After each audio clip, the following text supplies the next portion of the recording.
Before you hear another word, a breakfast tray shattered against a concrete wall at 4 in the morning, and every nurse on the psychiatric ward ran. Every single one, except her.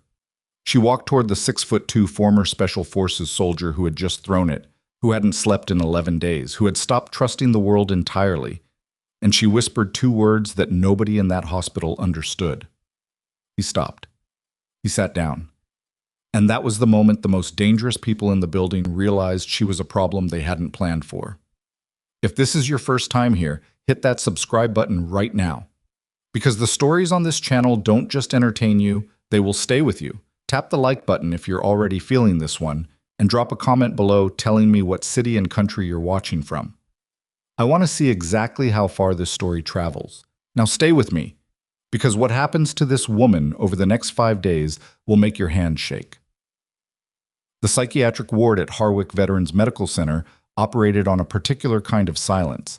Not the peaceful kind, but the held breath kind, the kind that meant someone was deciding whether to scream. Nurse Dara Voss had worked the night shift long enough to know the difference. She knew the sound of a man fighting his own memories at 2 in the morning. She knew the difference between a patient who was angry and one who was afraid.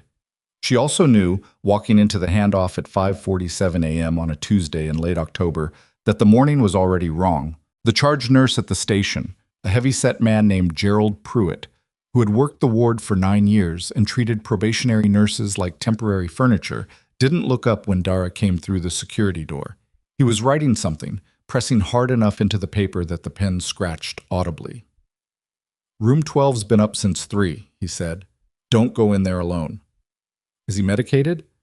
"He's on the chart. What he is or isn't is above your pay grade." He finally looked up, and the expression he wore was the particular one Dara had learned to translate. "You're new, you're replaceable, and I don't care what you think. You're on linen check and vitals for the East Corridor. That's it. 12 stays mine." She took the clipboard from the station counter without arguing. She'd been at Harwick for 7 weeks, long enough to understand that arguing with Gerald Pruitt before 6 in the morning accomplished nothing except putting her name on a short list. Harwick Veterans Medical Center sat in the foothills outside Garfield, Montana, a medium-sized facility that served a wide catchment area across 4 counties, including a significant veteran population from the former Fort Caraway installation 30 miles north. The psychiatric ward on the 3rd floor was funded partly through a Department of Defense community partnership, a fact the administration mentioned frequently in grant applications and almost never in practice. Dara was 28 years old, 5'4".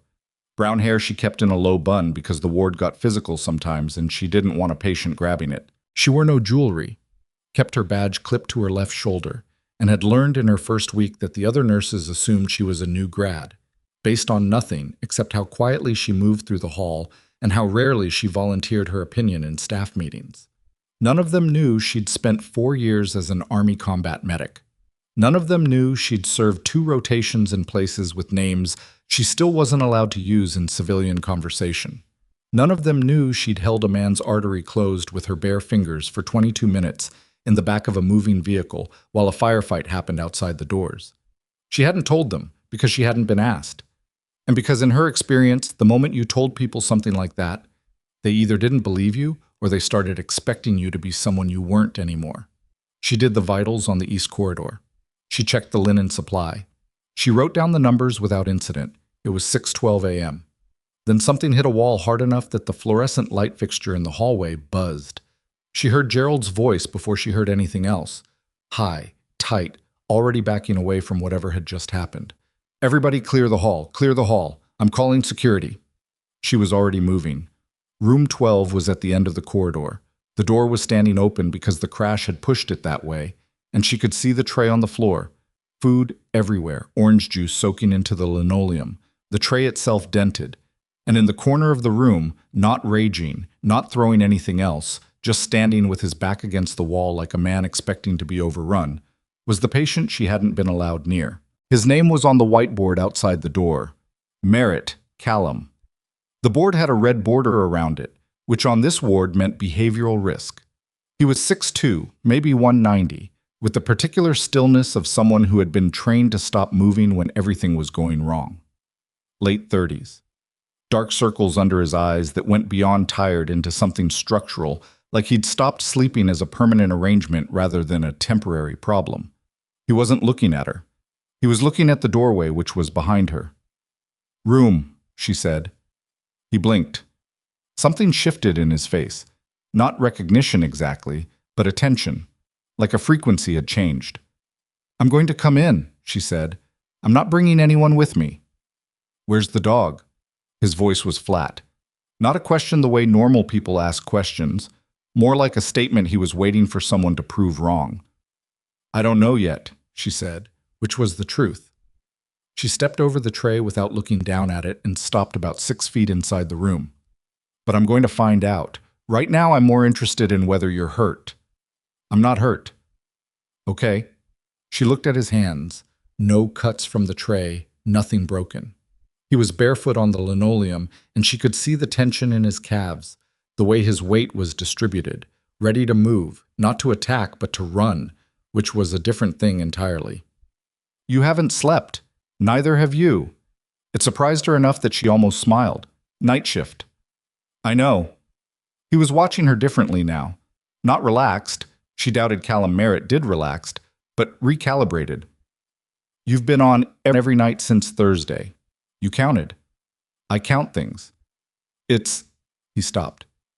"It keeps things in order." She understood that more than she should have said out loud. She pulled the plastic chair from beside the door and set it in the middle of the room, not close to him, not near the door either, just neutral ground. And she sat in it, which was not in any protocol she'd been trained on at Harwick. "Tell me about the dog," she said. She heard Gerald in the hallway behind her, hissing something to someone, and she didn't turn around. Callum Merritt had served 11 years in the Army, the last 6 with 3rd Special Forces Group. He'd been medically separated 8 months ago following a traumatic brain injury sustained on his final deployment, the details of which were classified in ways his VA records carefully didn't specify. The TBI had left him with complex post-traumatic stress, photosensitive migraines, and a sleep disorder that had worsened progressively over the past year. His service dog's name was Rook. Rook was a 4-year-old Belgian Malinois, VA certified, specifically trained for PTSD mitigation and seizure alert. He had been with Callum for 2 years. He had, by Callum's account and by the documentation in his file, which Dara read in full during her lunch break that day, sitting in the stairwell, reduced his patient's behavioral incidents by 63% in the 12 months following placement. Harwick's administration had confiscated Rook 5 days ago. The intake paperwork listed the reason as Facility Hygiene Protocol Review, a phrase that appeared nowhere in the hospital's published service animal policy. Dara read the policy 3 times. Then she read the intake paperwork again. Then she sat in the stairwell for an extra 10 minutes because she needed to be certain she was reading it correctly before she said anything to anyone. She was reading it correctly. Rook had been removed from Callum Merritt's care without clinical justification, without the required supervisory sign-off from the attending psychiatrist, a Dr. Sonia Whitmore, who Dara had seen on the ward exactly twice in 7 weeks, and without notification to the patient's assigned care coordinator. The form authorizing the removal bore a signature from the hospital's administrative office, someone named V. Holt, Director of Operational Compliance. Dara had never heard of V. Holt. She clocked back in, went back to the ward, and stopped at Gerald Pruitt's station. "Merritt's file," she said. His service dog was removed without clinical authorization. Gerald looked at her the way he always looked at her, which was the way people look at an object they're about to move to a different shelf. "That's an administrative matter. It's a clinical matter. The animal was certified for psychiatric support and seizure alert. Removing it without attending sign-off is a conversation for people above both our grades." He turned back to his computer. "You're covering the East Corridor today. That's where you'll be." She went back to the East Corridor. She did her work. She checked in on Callum at 2 in the afternoon, unofficially. She brought him extra water because it was legitimately her errand and nobody could argue with it. And she noted that his blood pressure had risen 14 points since morning, and his hands, when he accepted the cup, were trembling slightly at the fingers. "They said 3 more days on the review," he told her without being asked. "That's what they told me day 1. 3 more days. It's been 5. "I know." "He sleeps on my left side." He said it like it was information that needed to go on record. That's where the nightmares come from, Left side. He knows before I do. She wrote it in her personal notes. Not in the chart. She didn't have authorization to amend Callum's chart, but in the small notebook she carried in her left breast pocket, which had been her habit since her first deployment and which she had not been able to stop. That evening, before her shift ended, she went to the administrative directory posted in the staff lounge and looked up V. Holt. The name didn't appear. Not in the staff directory, not in the department listings, not in the compliance office roster that was updated quarterly and posted on the internal intranet, which she accessed from the shared staff terminal. There was no V. Holt listed anywhere in Harwick Veterans Medical Center's administrative structure. Someone who didn't officially exist had signed the order removing a decorated veteran's medically certified service animal. She went home. She slept 4 hours. She came back. On the second day, she started asking quieter questions. The ward secretary, a woman named Pat, who had been at Harwick for 22 years and who had survived 4 administrations by knowing where everything was filed, told her, in a voice that barely moved her lips, that there had been 3 other veterans on the ward in the past 18 months who'd had their service animals temporarily removed under similar review processes.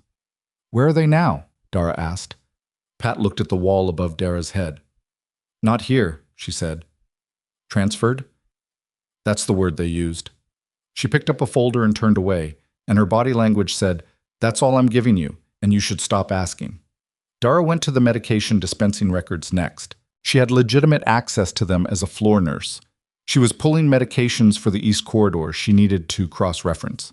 What she wasn't supposed to do was compare Callum Merritt's current medication profile against his intake chart from 4 weeks ago, when he'd come in for what was documented as a voluntary psychiatric stabilization admission. She did it anyway. His intake chart showed a medication protocol established by Dr. Whitmore, a mood stabilizer, a low-dose anti-anxiety agent, and a sleep regulation compound, standard, reasonable, well-matched to his documented conditions. Dara had seen similar protocols before, but she'd administered enough field-expedient pharmacology in combat conditions to understand the logic, and Whitmore's choices were defensible. The current chart was different. The mood stabilizer had been doubled. The sleep compound had been swapped for something else, a different drug entirely, a benzodiazepine derivative that Dara recognized as appropriate for acute sedation but not as a long-term sleep management tool. And there was a third change, the one that made her stop moving. A new compound had been added 9 days ago, after Callum's service dog had been removed, with no new attending order, no pharmacist consultation note, and no documentation of the clinical rationale. The amendment was initialed. The initials weren't Dr. Whitmore's. She photographed the page with her phone. She stood in the medication room for a moment with the door closed and reminded herself to breathe the way she used to remind herself to breathe in the 30 seconds before a breach. Slow in, slow out, stay in the present. Then she went to find Dr. Whitmore. She found her in the attending lounge on the second floor, and the conversation lasted 4 minutes before it went wrong. Whitmore was a thin woman in her 50s with reading glasses she kept on a chain and a manner that was professionally warm until it wasn't. She listened to Dara's summary with her head slightly tilted, the way people listen when they've already decided not to be affected by what they're hearing. "The medication adjustments you're describing were reviewed and approved," she said. "By you?" A pause, a very small one, but Dara had spent years reading pauses. "Through the appropriate clinical channels. The initials on the amendment aren't yours." "Nurse Voss." Whitmore took off her glasses. "I appreciate that you're thorough. That's genuinely useful in a ward environment. But medication management at this level involves multiple oversight structures that are above the floor nursing review process. I'd encourage you to focus on your care assignments and let the clinical team manage the pharmacological protocols.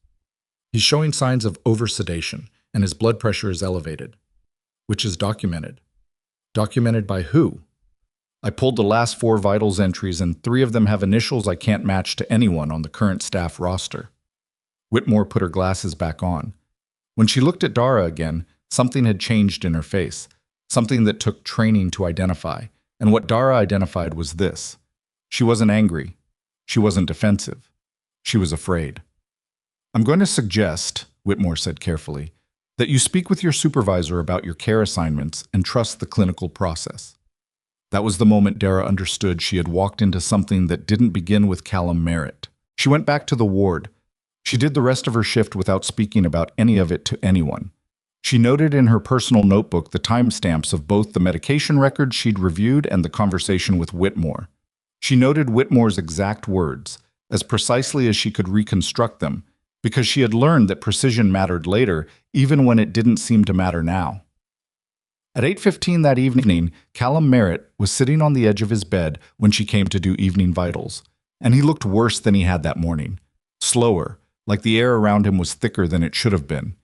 He tracked her movement across the room with his eyes, but his head took a moment to follow, which was wrong. "You feel different than you did this morning," she said. "Feel like I'm underwater," he said. "Not the bad kind, just slow." She took his pulse, took his blood pressure, wrote the numbers. "Merritt," she said quietly, "has anyone told you about a transfer?" He was still for a moment. "No." "If anyone brings it up, if anyone uses the word transfer, I want you to tell me immediately." He looked at her directly then, and for a moment the fog that the drugs were building around him thinned enough that she could see the man underneath it, alert, trained, someone who had spent a decade reading environments for danger. "What did you find?" he asked. "I'm still finding it," she said, "but I need you to trust me for a little longer." "You're military," he said. Not a question. He said it the way soldiers said things, flat, observational, like stating a coordinate. She held his gaze for a second. "I used to be." He nodded once, the way soldiers nodded, a full acknowledgement compressed into minimal motion. Then he laid back down and looked at the ceiling, and she finished her notes and left the room. She was halfway to the elevator when Gerald Pruitt stepped out of the nursing station. "Voss?" She stopped. "There's a staffing review in the morning, 7 a.m., administration conference room." He said it looking at the floor somewhere to the left of her feet. "Director Oakes wants to talk about probationary performance." "My probationary review isn't for another 3 weeks. It's been moved up." He still wouldn't look at her. "You should bring your employee ID." She rode the elevator down alone. The parking garage was mostly empty at this hour, and her footsteps echoed on the concrete in a way she hadn't noticed before. She sat in her car for a few minutes without starting it, and thought carefully about what she knew and what she could prove, and what the difference between those two things was going to mean for Callum Merritt. She thought about Pat saying that's the word they used. She thought about 3 other veterans in 18 months. She thought about medication orders initialed by ghosts, and a removal form signed by a name that didn't appear on any staff list. She took out her notebook and started writing every detail she had in chronological order. Her phone buzzed at 9:52 p.m. It was the ward. Night shift nurse calling in sick. They were short. Could she come back for a partial? She almost said no. She almost said she had something she needed to finish. She said yes, because that was who she was, and because some part of her understood that the next several hours might matter in ways she couldn't yet see. She was back on the floor by 10:20. At 11:44 p.m., Callum Merritt's monitoring alarm went off. She was closer to room 12 than anyone else on the floor. She cleared the hallway in 6 seconds. She pushed through the door and found him on the floor beside the bed. Not fighting, not flailing, but seizing, full tonic-clonic, his body rigid and shaking against the linoleum while the monitoring equipment shrieked overhead. She was on her knees beside him before she'd finished processing it. She turned him to his side. "Protect the airway. Don't restrain. Don't put anything in his mouth." And she was already running the checklist in her head. Not the hospital checklist, but the older one. The one that lived in muscle memory. Time the event. Protect from environment. Check for secondary injury. Assess breathing. Don't leave. Don't leave. "I need crash response to room 312. I need it now," she called into the hall. And she could hear someone moving, and she stayed right where she was, her hand on his shoulder, keeping him oriented on his side, watching his face, watching his breathing, counting. 40 seconds. 50. The rigidity began to ease and became rhythmic. Then the rhythm slowed. The other nurses arrived. The resident on call arrived. Someone started to pull her back, and she said calmly, "I have him." And something in how she said it made them stop. 68 seconds. The seizure ended. He was breathing, shallow but consistent. His lips had gone slightly gray at the edges, and she noted it and kept noting everything. Pupils equal and reactive, muscle tone returning slowly, no apparent traumatic injury from the fall. She looked up and found the resident, young, tired, competent-looking, and she said, "This isn't psychiatric. This is neurological. His medication was altered 9 days ago, and I think the new compound is contributing to a lowered seizure threshold.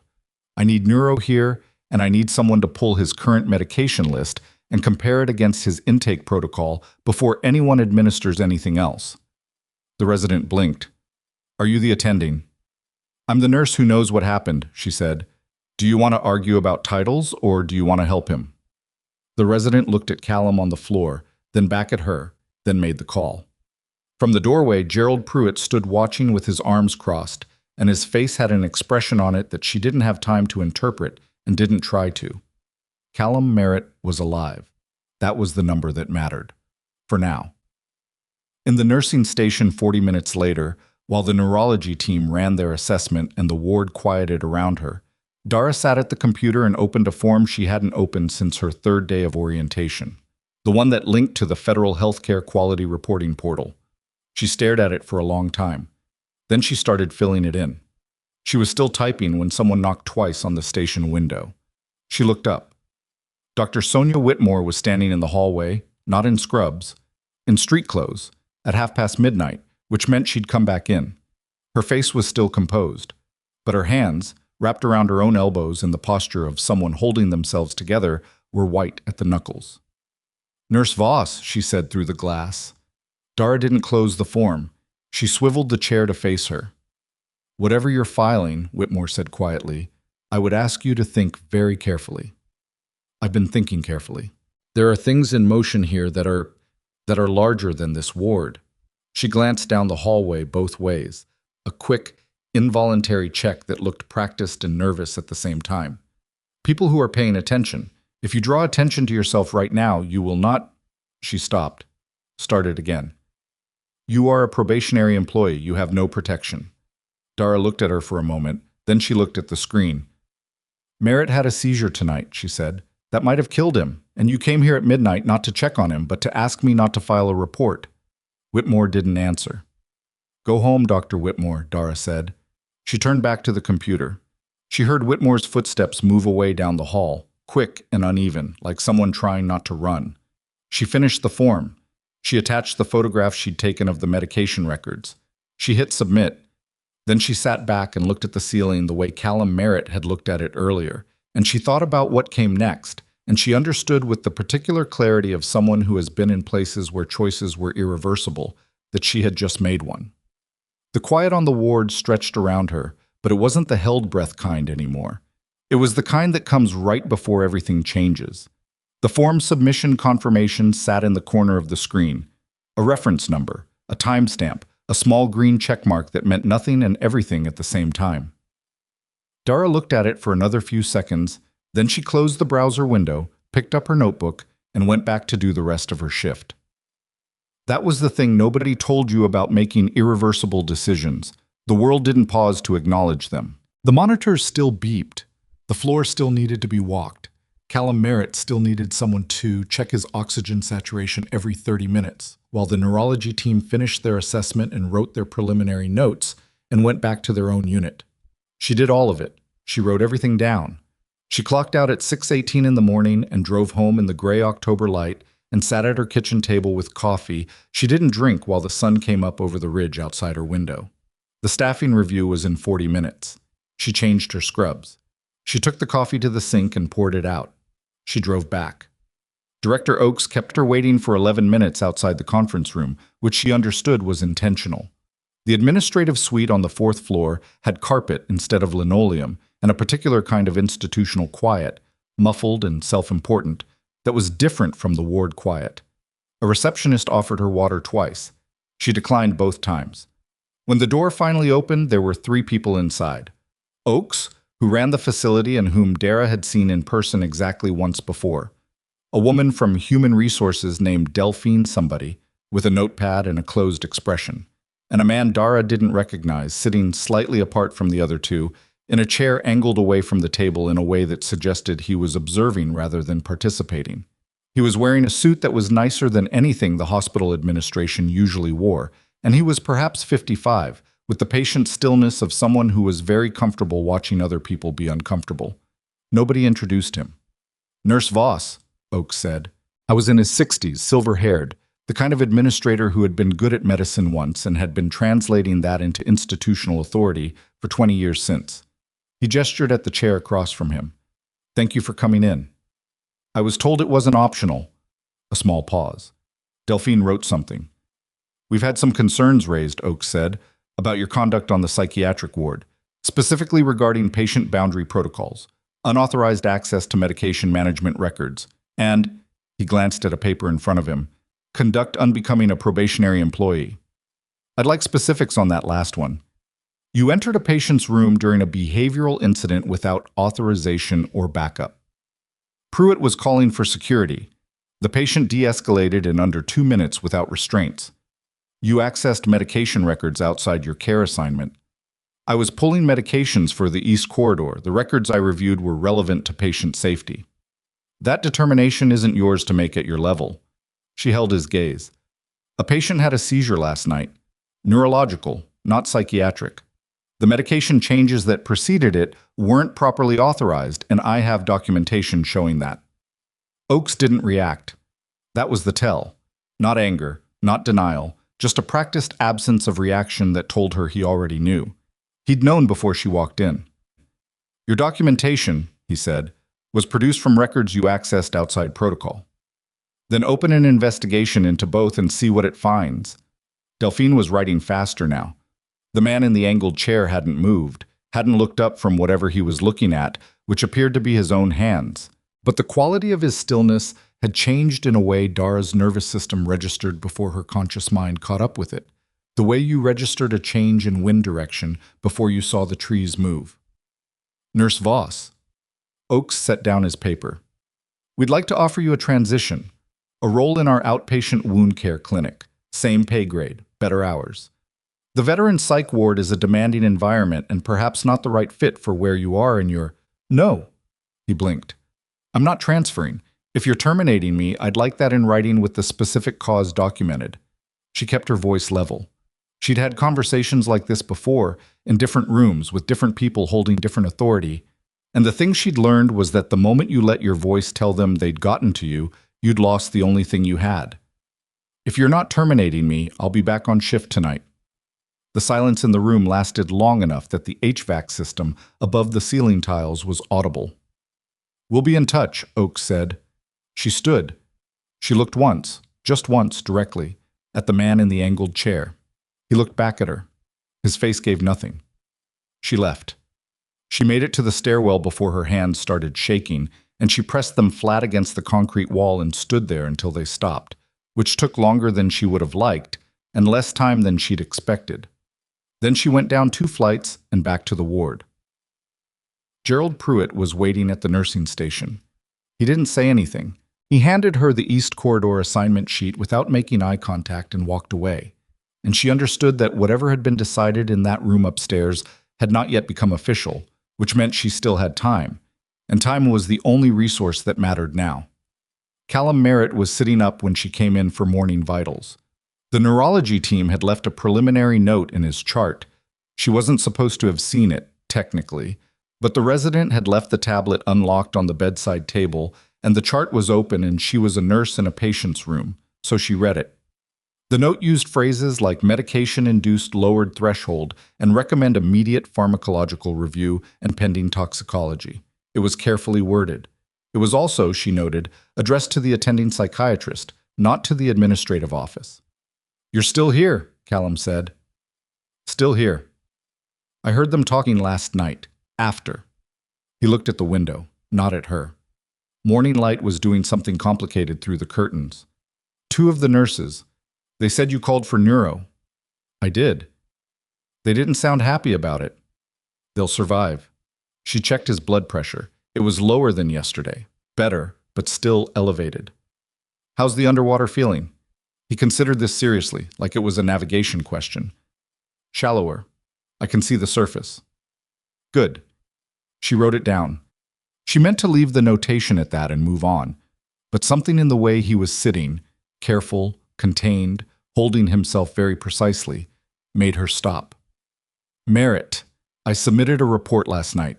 Federal healthcare quality. I need you to know that because I think things are going to move faster than I can. I know what that means, he said quietly. It might get difficult before it gets better. Difficult's fine. He finally looked at her directly. There was more clarity in his eyes this morning, which was the good news. And the good news also meant that the fear she could now see in them was real and unmedicated. What's not fine is disappearing, like the others.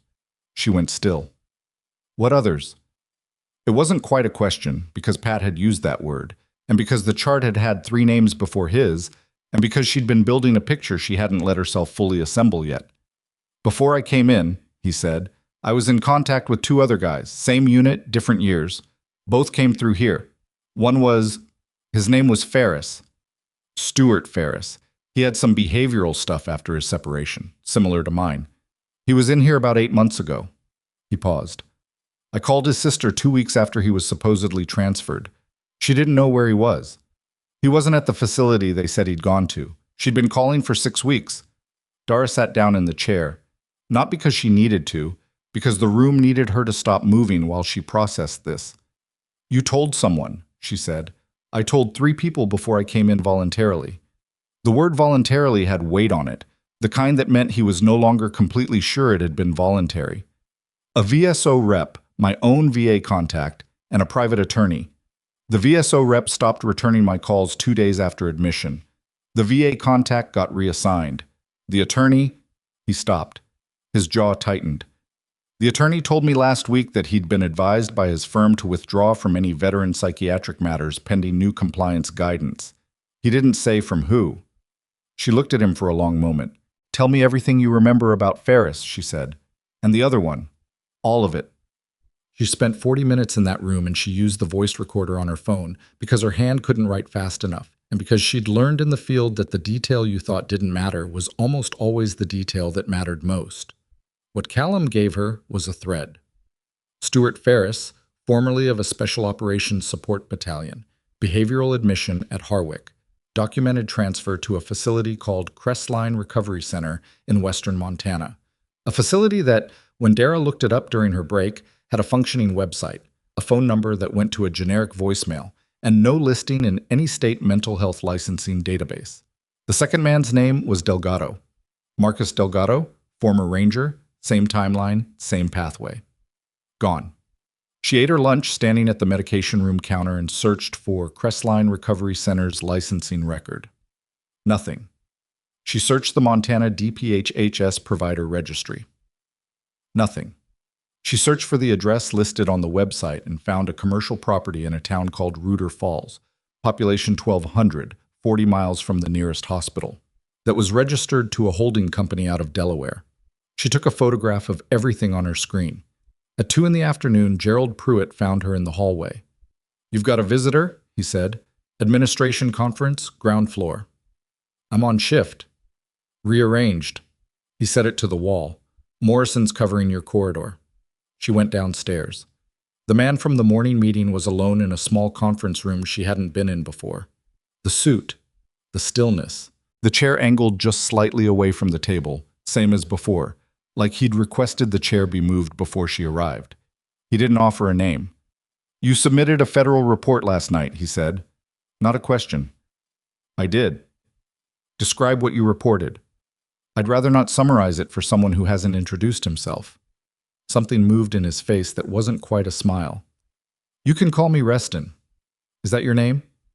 It's what I go by here. He leaned forward slightly. Nurse Voss. I'm going to speak plainly to you because I think you'll respond better to that than to process language. Probably. The report you filed has been flagged and is under review. In practical terms, that means it will not move through standard channels without additional vetting. He let that sit for a second. The people who would ordinarily receive it are, he seemed to be choosing his words with genuine care, complicated. She felt something cold settle into the back of her neck. Who are you? Someone who has been working on a connected matter for some time. Someone who would like you to not be terminated before that work is complete. He looked at her steadily.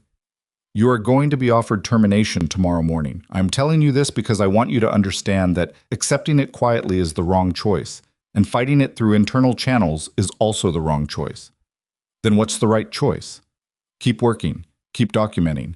Don't give them a clean procedural reason to remove you, because a messy one will cost them more than they want to spend right now. He stood. He was taller than she'd registered. And be very careful about what you say to Dr. Whitmore. She is not your ally, but she is also not entirely theirs. He left. She sat in the conference room for a moment, alone with the particular sensation of having handed a grenade to someone and then being told they'd already pulled the pin. She went back to the ward. That evening, she found something she hadn't been looking for. She was cross-referencing medication timing logs. A tedious task that she'd taken on under the cover of a quality assurance audit the charge nurse had actually assigned to someone else, but nobody had followed up on when she found a secondary log file that wasn't attached to any patient record. It was a dispensing record for a medication code she didn't recognize, routed through the psychiatric ward pharmacy under a provider ID that resolved, when she ran it, to an account last active 14 months ago. Someone had been running a parallel medication track through the ward system, not attached to patient charts, not visible in normal chart review, accessible only through the dispensing logs if you were already looking at the right timestamp window, which she only was because she'd been comparing Callum's intake and current records and the timestamps overlapped. She was pulling the file when the computer went dark. Not the screen, the whole terminal. Power cut, then came back up 30 seconds later with the standard login screen. When she logged back in, the dispensing logs were gone, not archived, not moved. The folder existed with the correct file names, but 0 bytes in each file. She stood at the terminal in the medication room and understood 3 things simultaneously. Someone was watching what she accessed in real time. They had the ability to wipe records remotely, and they had just shown her both of those facts, which was either careless or deliberate. And people like this were rarely careless. It was deliberate. They wanted her to know. She took a breath. She thought about Callum's face when he said disappearing, like the others. She thought about Stuart Ferris's sister making phone calls for 6 weeks to a facility that didn't exist. She went to the nurse's lounge and wrote down everything she remembered from the file before it left her working memory. The medication code, the provider ID, the timestamps, the volume notations, all of it, in longhand, in the notebook in her breast pocket. Because they could wipe a server and they could watch her screen, but they could not get into the inside pocket of her scrubs without her knowing. Gerald Pruitt knocked and came in while she was writing. "Director Oakes wants your badge tonight," he said. He was staring at the floor again. "Administrative leave effective immediately, pending review." She finished the sentence she was writing. She capped the pen. "Okay," she said. He looked up, surprised by the calmness. "Who's covering 12?" she asked. "Morrison and the night float. Merritt needs vitals every 90 minutes, not the standard 2-hour. His BP is still elevated and the neuro team. I'll pass it on." She put the pen in her pocket with the notebook. She looked at Gerald Pruitt, really looked at him, the way she hadn't bothered to before, because he'd seemed like furniture, and she'd been too busy for furniture. He was sweating slightly at the temple. His eyes had the particular quality of someone who had done something they couldn't undo and had been living inside that fact long enough that it had changed the shape of their face.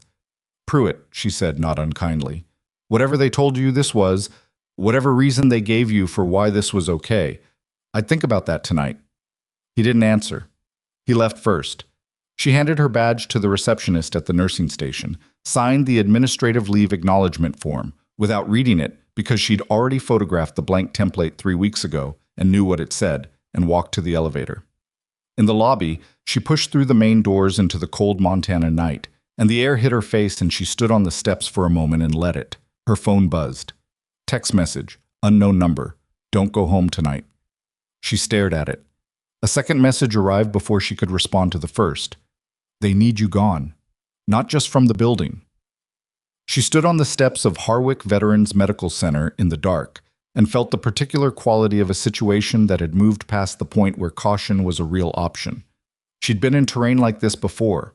Not in a hospital, not in Montana, but the physics of it were the same. The moment when every safe exit had been mapped and closed and the only thing left was to move toward the problem instead of away from it. She went back inside. Not to the ward. They'd already locked her badge. She went to the supply corridor on the second floor, the one that ran behind the patient rooms, and accessed the biohazard staging area, which used a physical key rather than a badge swipe. She still had her personal key because they'd asked for her badge, and nobody...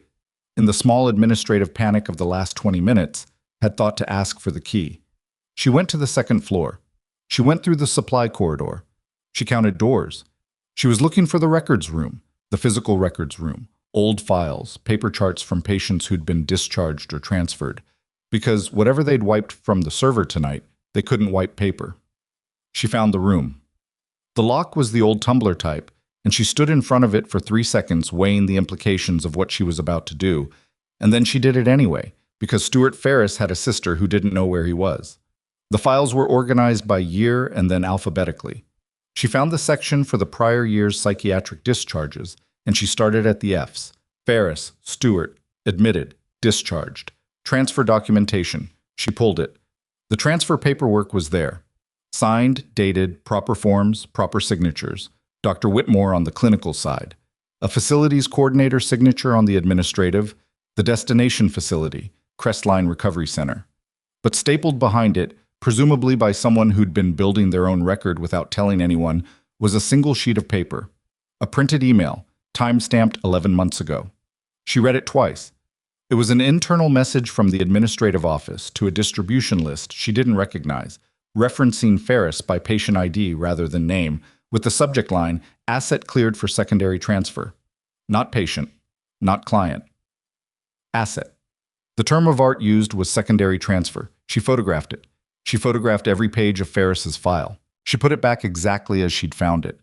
She was heading back to the supply corridor when she heard footsteps on the stairs. More than one person, moving with purpose. And she pressed herself into the alcove beside the records room door and stood very still and breathed very slowly and waited while 2 security guards passed 6 feet away. They went toward the nursing station. She went down the stairs. She came out through the loading dock exit, into the cold, into the dark, into the parking lot where her car was the 5th one from the end, and she was almost to it when headlights came on in the far corner. A vehicle she didn't recognize, parked facing the exit, engine already running. She stopped walking. The driver's door opened. The man who got out wasn't Reston. He was younger, 40 maybe, wearing civilian clothes that didn't quite fit the way a civilian wore them, slightly too functional, slightly too unremarkable. The particular invisibility of someone trained to not be noticed. "Nurse Voss," he said, you've got 5 seconds to tell me who you are before I start screaming in a hospital parking lot." 3 seconds, he said, which surprised her. "My name is Hartley. I work for the same people Reston works for.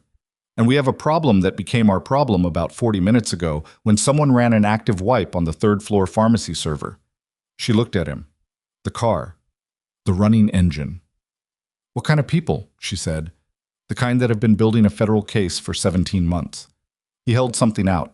A credentials wallet. She took it, angled it toward the parking lot lights, read what was on it. The kind that need everything in that notebook you're holding to still exist tomorrow morning, which it might not if you drive home right now. The cold was very specific in that moment. The temperature of it, the way it moved, the sound of wind through the pines at the edge of the lot. She was aware of all of it with the heightened particularity of someone whose body had decided the situation required full attention. She looked at the credentials again. She looked at him. "Callum Merritt," she said. "Tell me he's safe tonight." Hartley's expression shifted.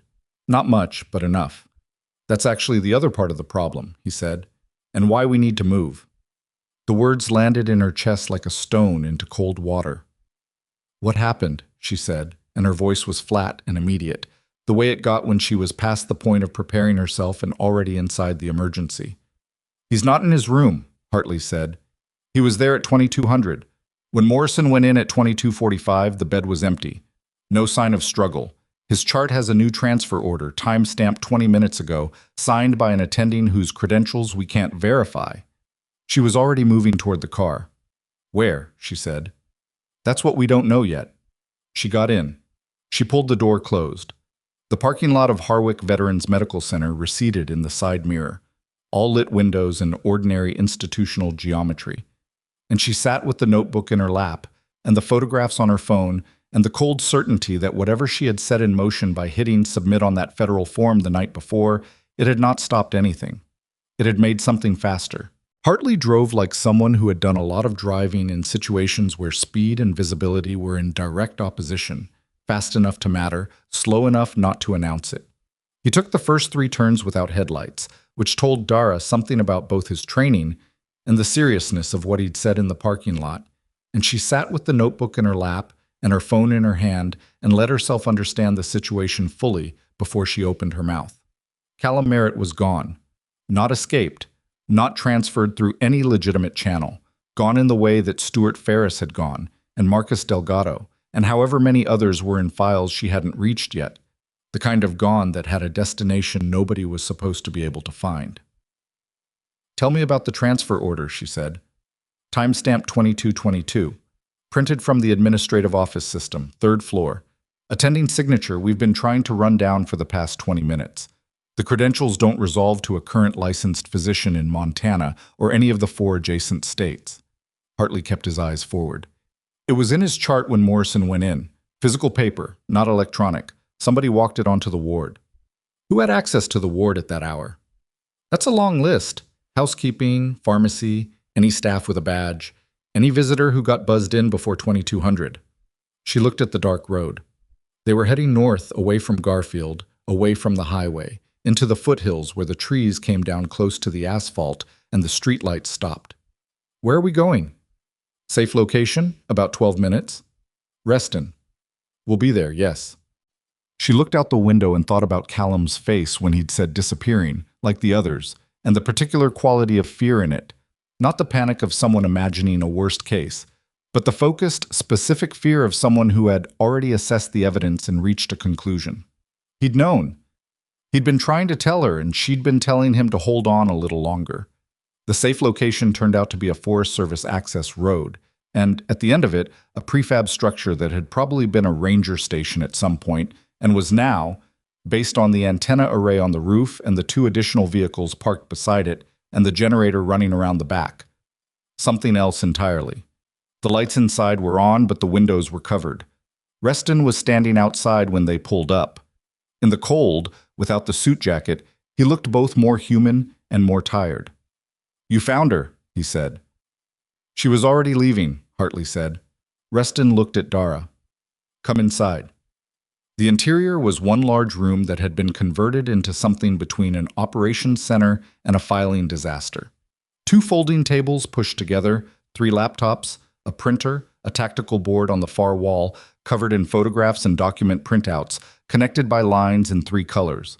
A man she hadn't met yet was on a phone call in the corner, speaking too quietly to hear. She looked at the board. She recognized Harwick's building footprint in one photograph. She recognized a face in another, Dr. Whitmore, in what looked like an airport, talking to a man in a dark coat whose face was partially turned away from the camera. She saw Callum's intake photo. She saw other faces she didn't know. And she saw, in the top right corner, a name she did know, V. Holt.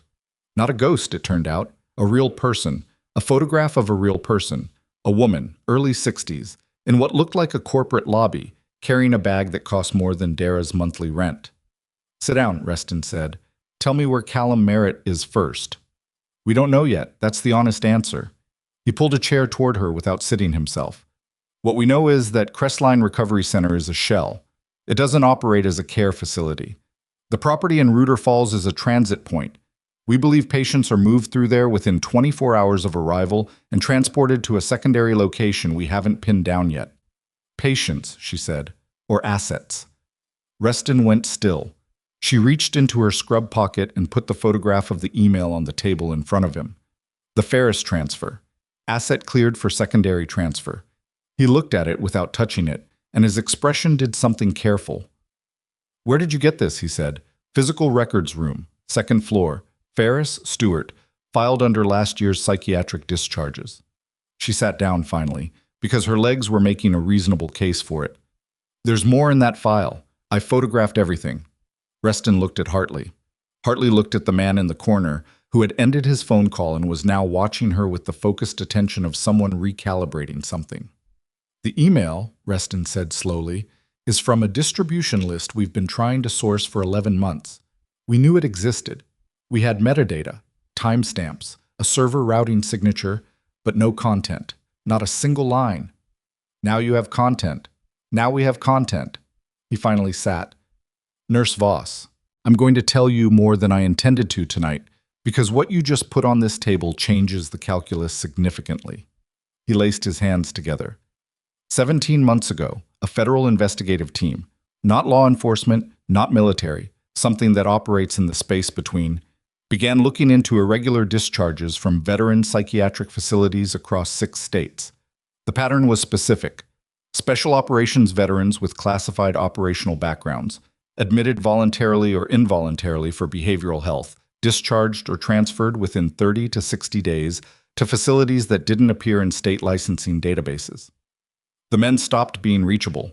Families were given explanations that were superficially plausible and fell apart under pressure. "How many?" she said. "Confirmed? 19. Suspected? More." The number sat in the room. The common thread, he continued, across all 19 confirmed cases was that these were men with significant classified operational exposure. Things they'd seen, been part of, been ordered to do.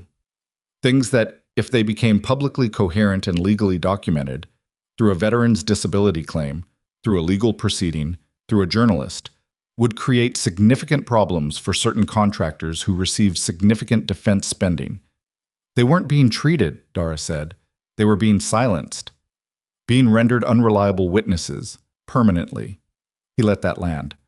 A man with a documented history of violent psychiatric episodes, who has been institutionalized and medicated in a facility for 18 months, cannot testify credibly about anything, even if he escapes, even if he talks.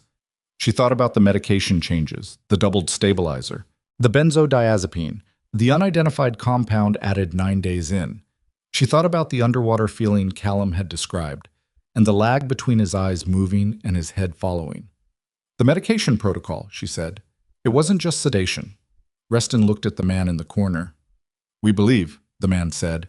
His voice was dry, precise, with an accent she couldn't place exactly, that a subset of patients was administered compounds designed to accelerate and entrench cognitive and behavioral dysregulation, not to manage symptoms, to create them, or worsen existing ones to the point of irreversibility. The word irreversibility took a moment to process. "That's a felony," she said. "That's multiple felonies." "That's why we've been working on this for 17 months, Reston said, because building a case that survives the legal resources that will be deployed against it requires more than a pattern. It requires documentation, chain of custody, contemporaneous records created by credentialed medical professionals. He looked at her. She understood what she was looking at. "You needed someone inside," she said. "We had someone inside. 18 months ago. A nurse, different facility. She found the same pattern. She was removed before she could complete documentation, and she chose not to pursue it further, which is a choice we respected." He didn't look away. "We've been trying to rebuild the evidentiary base since then. Harik moved up our timeline when Merritt came in, because Merritt is, his operational exposure is specific and significant, and the people who want him unreliable have been patient, but not infinitely so. Why didn't you pull him out before they moved him?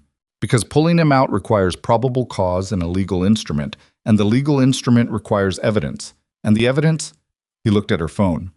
"The evidence is what you've been building for the last 3 days without you were building it for us." The fire crackled in the corner stove. The generator hummed. Outside, the wind moved through the pines, and the particular register had only hit above 4,000 feet. "What do you need from me right now?" she said. "Everything in that notebook, photographed and uploaded tonight. A signed statement with timestamps. And your continued presence on that ward. They've put me on administrative leave. We know. We're going to help you fight it through channels, which will take approximately 48 hours to generate enough procedural noise that they can't complete a termination without triggering a review board." Hartley had moved to one of the laptops. "That gives you a window." 48 hours, she said, to find Callum. To find Merritt and locate the secondary facility and establish its operational function with enough evidentiary weight that we can move on it legally. He said it with the flatness of a man reading a checklist, which told her he already knew how much he was asking. "If we can't locate him in that window, our next option involves a different kind of action that will compromise the case we've been building." "Meaning you'd pull him out anyway?" "Meaning that becomes the priority over prosecution." He met her eyes. "But prosecution is what prevents the next 19, and the 19 after that." She opened the notebook. She handed it to Hartley. She unlocked her phone and handed that too, and she watched him work with the practiced efficiency of someone who had done this particular task before: uploading, copying, archiving. She gave the signed statement to the man in the corner, who produced a form from a file drawer like he'd been expecting her to get here eventually. At 2 in the morning, Hartley drove her to a motel 6 miles from Harwick, not her apartment, because Reston had been specific about that. And she sat on the edge of a bed that smelled like industrial laundry and looked at the wall. She thought about Callum saying he sleeps on my left side. That's where the nightmares come from. He knows before I do. She thought about Rook, the Belgian Malinois that someone had decided was a hygiene risk and locked away, because a man without his anchor was easier to undermine than a man with one. She set an alarm for 5 a.m. and lay down without undressing. She slept 2 hours and 40 minutes, which was more than she expected. At 5:15, Hartley called. "We found the vehicle." She sat up. A medical transport van registered to a company called Northgate Patient Services. Doesn't exist in any state commercial registry. Plates are a dead end. But we have it on a traffic camera leaving Garfield northbound at 2314. He paused. There's a secondary camera on Route 12 near the Lander Creek Junction. The van turned off onto a service road. Reuter Falls, 30 miles north of it. But the road, we're looking at a mining access road that runs to an old ore processing facility. Decommissioned in 2009. Private property, currently held by a development LLC that traces back to the same Delaware holding company as Crestline. She was already standing. How long to get there? That's not the move right now. Hartley, listen to me. If we go to that location without legal authority, anything we find is inadmissible. Merritt's removal from that location requires a warrant, and the people running that facility will have enough time to move him somewhere else or make the situation significantly worse. His voice was controlled but tight. Reston is working the warrant. He needs 4 hours, and he needs your medication records to finalize the probable cause affidavit.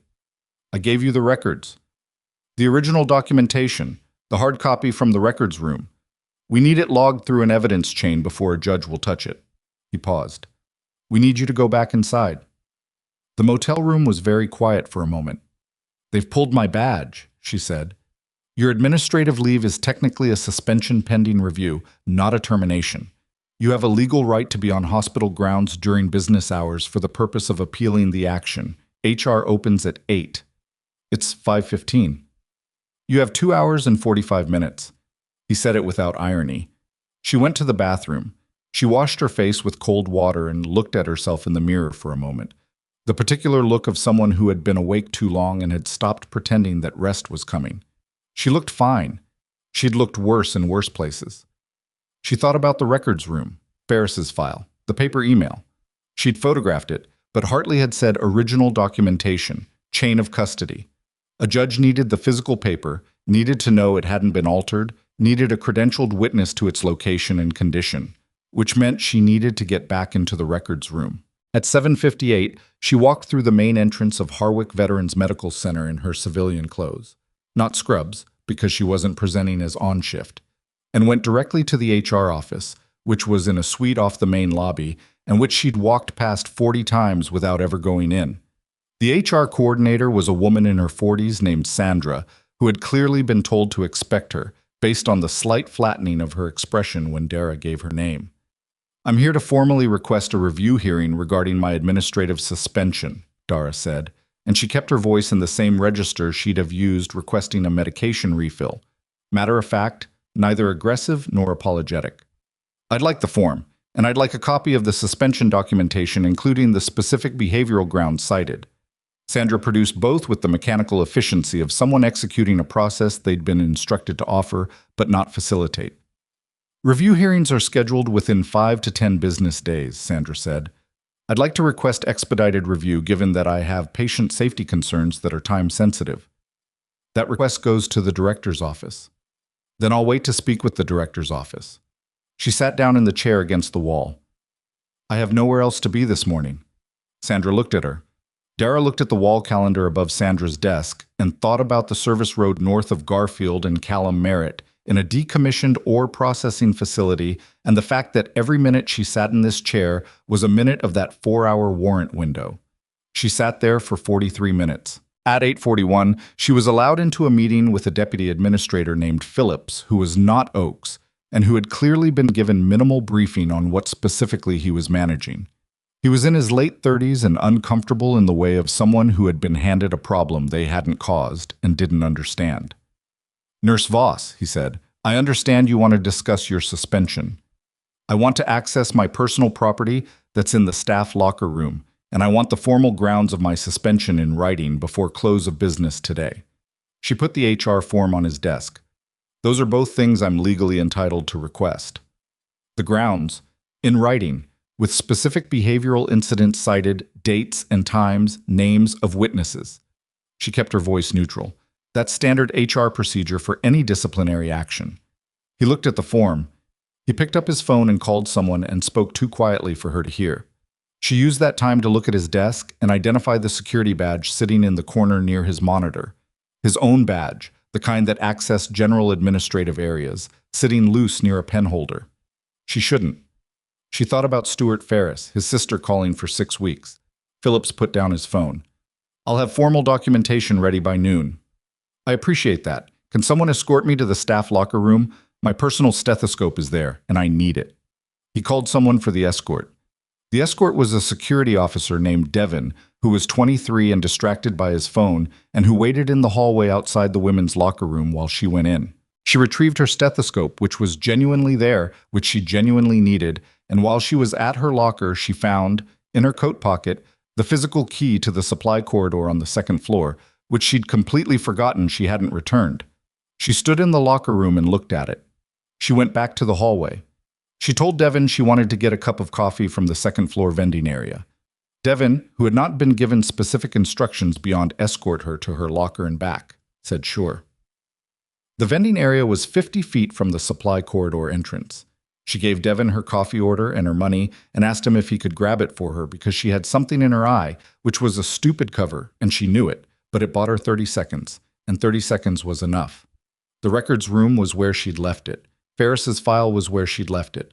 The printed email was there, exactly as she'd found it, clipped to the back of the transfer documentation. She didn't take it. She photographed it again. Better photographs this time, with the room lights fully on, with her hand in the frame for scale, with the file folder visible around it, the way an evidence photographer would do it. She photographed the file label. She photographed the folder's position in the drawer. She photographed the drawer label, the filing cabinet, and the room itself. Chain of custody. Location established. Condition documented. Witness. Herself. Credentialed nurse. Former Army medic. Currently under administrative suspension by the facility whose record she was documenting for a federal warrant affidavit. She went back to the vending area. Devin handed her a coffee and looked relieved that she wasn't bleeding from her eye. At 9:47, she was in the parking lot sending the new photographs to Hartley when her phone rang. Unknown number, but not the same unknown as the text the night before. She answered it. "Nurse Voss?" A woman's voice. Tight.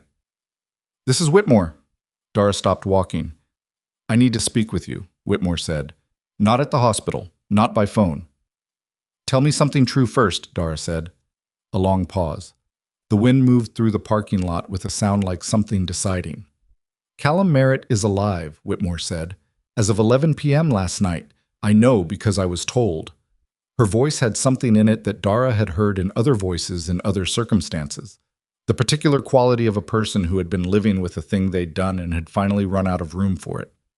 "I was told to document his transfer as voluntary and clinically indicated. I signed it. She stopped. "I need to tell someone what I know before I can't anymore." "Before you can't," Dara said. "What does that mean?" Another pause. Longer. "Whitmore," she said sharply. "What does that mean?" "I think they know I'm a problem now," Whitmore said. "The same way they knew you were." Her voice had dropped. "I was told this morning that I'm being temporarily reassigned for a facility review. That phrase. That's the same phrase that preceded." She stopped. Dara was already moving, scanning the parking lot, the roofline, the cars. "Where are you right now?" Dara said. "I'm in my car, in the lot on the east side." "Don't move. Don't go back inside." She was calling Hartley on the other line before the words were out. "I have a witness who's ready to talk." "I heard," Hartley said. He'd been on a conference call with Reston and had both lines open. "We need her in the next 20 minutes. The affidavit is in front of a judge right now, and a corroborating witness with clinical access and attending credentials. She signed the transfer order. That makes her an accessory who is cooperating. That's a different legal position. A pause. Get her out of that parking lot. Dara crossed to the east lot at a walk that was almost a run. She found Whitmore's car. A gray sedan, engine off. Whitmore visible in the driver's seat, very still. She knocked on the passenger window. Whitmore looked at her with the face of someone who had stepped off a ledge and was still falling and hadn't hit yet. Dara got in. Start the car, she said. Where are we going? Somewhere they're not. She put her hand on the door handle and checked the mirrors and the lot entrance. Drive. I'll tell you where. Whitmore started the car. Her hands on the wheel were the hands of someone holding something that might break. I didn't know what it was at first, she said, pulling out of the space. When they changed the protocols, when Holt's office started. Tell me later. Drive now. Dara's phone buzzed. Hartley. Warrant is signed. We are moving in 2 hours. Be at this address. Coordinates followed. Take the north exit. Whitmore took the north exit. They were 2 miles from the hospital when Dara heard it. A helicopter, not the medevac configuration, the wrong profile for that, moving north and low. She tracked it through the windshield. North. Toward Reuter Falls. Toward the mining access road. Toward the old ore processing facility. But not federal. Not the profile of a government aircraft. Too fast. Too low. Moving with purpose in the wrong direction. Faster, she said to Whitmore. What? Drive faster. She was already typing to Hartley. Helicopter moving north, unknown origin, heading toward your target location. Someone else knows about the warrant. His response came in 12 seconds. We know. We're moving up the timeline. Where are you? She looked out the window. The helicopter had disappeared over the ridge. She thought about what Reston had said, the legal resources that will be deployed. She thought about how a 17-month federal investigation worked. Carefully, procedurally, building the case. And she thought about how the other side of this worked, the side that had erased server files in real time, that had walked a forged transfer order onto a psychiatric ward, that had signed forms with names that didn't exist. That side didn't wait for warrants. She typed back, en route, 20 minutes. Whitmore is with me, attending physician, willing to cooperate. She put the phone down and looked at the road and thought about Callum in a decommissioned building in the Montana hills with a helicopter inbound and whoever, was on it. Asset cleared for secondary transfer. They were moving him again. How fast can this car go? She said to Whitmore. Whitmore looked at her. Then she pressed the accelerator and the engine responded, and the trees on both sides of the road became a blur of dark and cold and moving light. Dara's phone rang. Not Hartley. Not Reston. The screen said, Harwick Ward. 341. She stared at it. Extension 341 was the nursing station. Gerald Pruitt's direct line. She answered it, silence on the other end. Then, barely audible, in the voice of a man who had been living inside something he couldn't undo. They didn't give him the right medication tonight. Her hand tightened on the phone. Pruitt. The compound. The one they added. There's a bag being transported with him. His voice was almost no sound at all. If they administer the second dose without the counteragent, if someone does that without knowing what they're giving, what happens? A pause that was its own answer. Pruitt. Her voice had gone very quiet and very flat. What happens? The line went dead. She looked at the road. She looked at the ridge where the helicopter had disappeared. She calculated the distance and the time and the gap between them, and what she calculated did not produce a comfortable number. Voss? Whitmore said. She'd heard enough. Do you know what compound they added to his protocol? Dara said. Whitmore's jaw worked. I signed off on it. I didn't ask what it was. They gave me the name and told me it was a supplemental sedative, and She stopped. The name was TDX7. Dara had never heard it. What is that? I looked it up afterward. It's not in any standard formulary. It's a research compound, military adjacent. Her voice had gone fragile. The research I found, it was behind a paywall, a defense contractor journal. But the abstract mentioned that repeated dosing without a specific binding agent would cause what? Dara said. Whitmore said the word. Dara was already on the phone to Hartley before Whitmore finished saying it, because the word Whitmore said meant that the 2-hour warrant window and the procedural careful building of 17 months and the corroborating witness and the signed affidavit didn't matter anymore. Nothing mattered except getting to Callum Merritt before someone, in ignorance or intention, administered a second dose of something that would not leave him with enough brain function to remember his own name. Hartley, she said when he picked up. Forget the timeline. We go now. A beat. We don't have full legal, you have exigent circumstances. She used the phrase deliberately, precisely, because she knew what it meant legally, and she knew Reston would know too. Imminent threat to life. You don't need the warrant to enter. You need it for prosecution. Get your people moving. She looked at the road ahead, the darkness of it, the ridge against the stars. And tell me you have someone who can get to that facility in under 30 minutes. A silence that was Hartley doing math.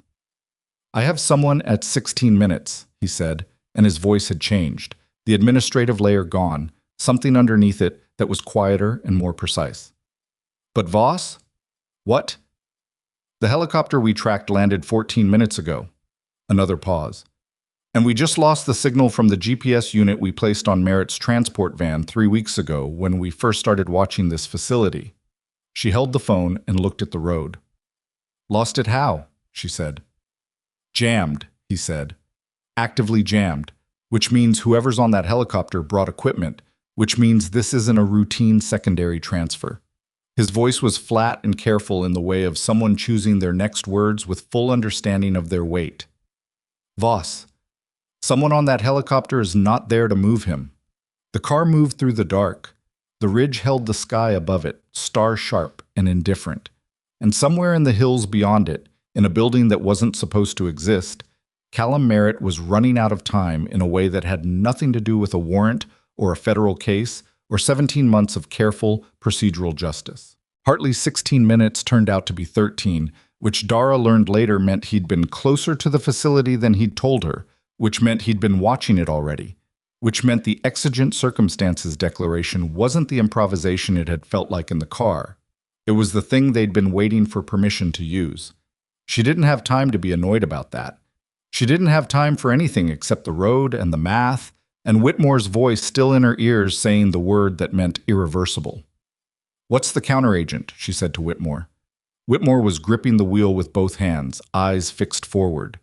The abstract mentioned a binding compound, a naloxone derivative modified, military designation. She shook her head slightly. I don't have it. I don't know if anyone at Harwick has it. Who would have it? Whoever designed the protocol. A pause. Whoever designed TDX-7, which meant a contractor, which meant the same people who had built this system had also built the thing that could undo it, and they had not left that thing anywhere it could be used against them. The cruelty of that was so deliberate that Dara filed it away rather than feel it, the way she'd learned to file certain things in the field, not ignoring them, just storing them somewhere that wouldn't interfere with the next 10 minutes. Hartley called back at 9:54. We're at the perimeter. I need you to know what we're walking into. Tell me. The facility is a former ore processing plant. Main structure plus 2 outbuildings. One outbuilding has been retrofitted. Power running, climate controlled. The helicopter is on a cleared pad on the north side. He paused. We count 4 people outside. At least 2 more inside based on heat signature. Merit. 1 heat signature that's horizontal, northeast corner of the retrofitted building. Another pause, shorter. He's not moving. She closed her eyes for exactly 1 second. He's alive? Signature is consistent with someone sedated or unconscious, not the other thing. Yet. He didn't say yet. He didn't have to. We're going in on exigent, he said. I need you to understand that this is going to be loud, and it's going to create a legal complication we'll spend 6 months cleaning up. Callum Merritt doesn't have 6 months. He might not have 6 hours. I know. His voice was flat. I'm not asking your permission. I'm telling you what's happening, so you're not surprised when you hear it. She heard it 11 minutes later. Not gunfire, she noted with something like relief, but the particular sharp concussive sound of a door being breached under federal authority, followed by voices raised in the specific register of people announcing themselves to other people who were being given the choice to cooperate. She heard it from the access road, where Whitmore had stopped the car at Hartley's instruction, 200 meters from the facility perimeter. She sat in the passenger seat and listened to the radio handset Hartley had given her before they split, short range, encrypted, and she tracked what was happening by the language people used when they thought they might need to use it later in court. Secure, clear, hold position, medical, we need medical. That last one. Hartley, she said into the handset, a beat. Copy. I'm a credentialed medical professional, and the patient in there has a compound in his system that your team doesn't know how to counteract. I need to be inside.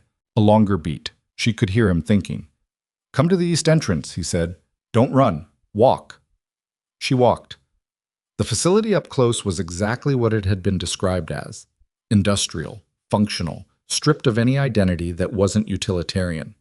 The main structure's concrete was stained with decades of ore processing chemistry.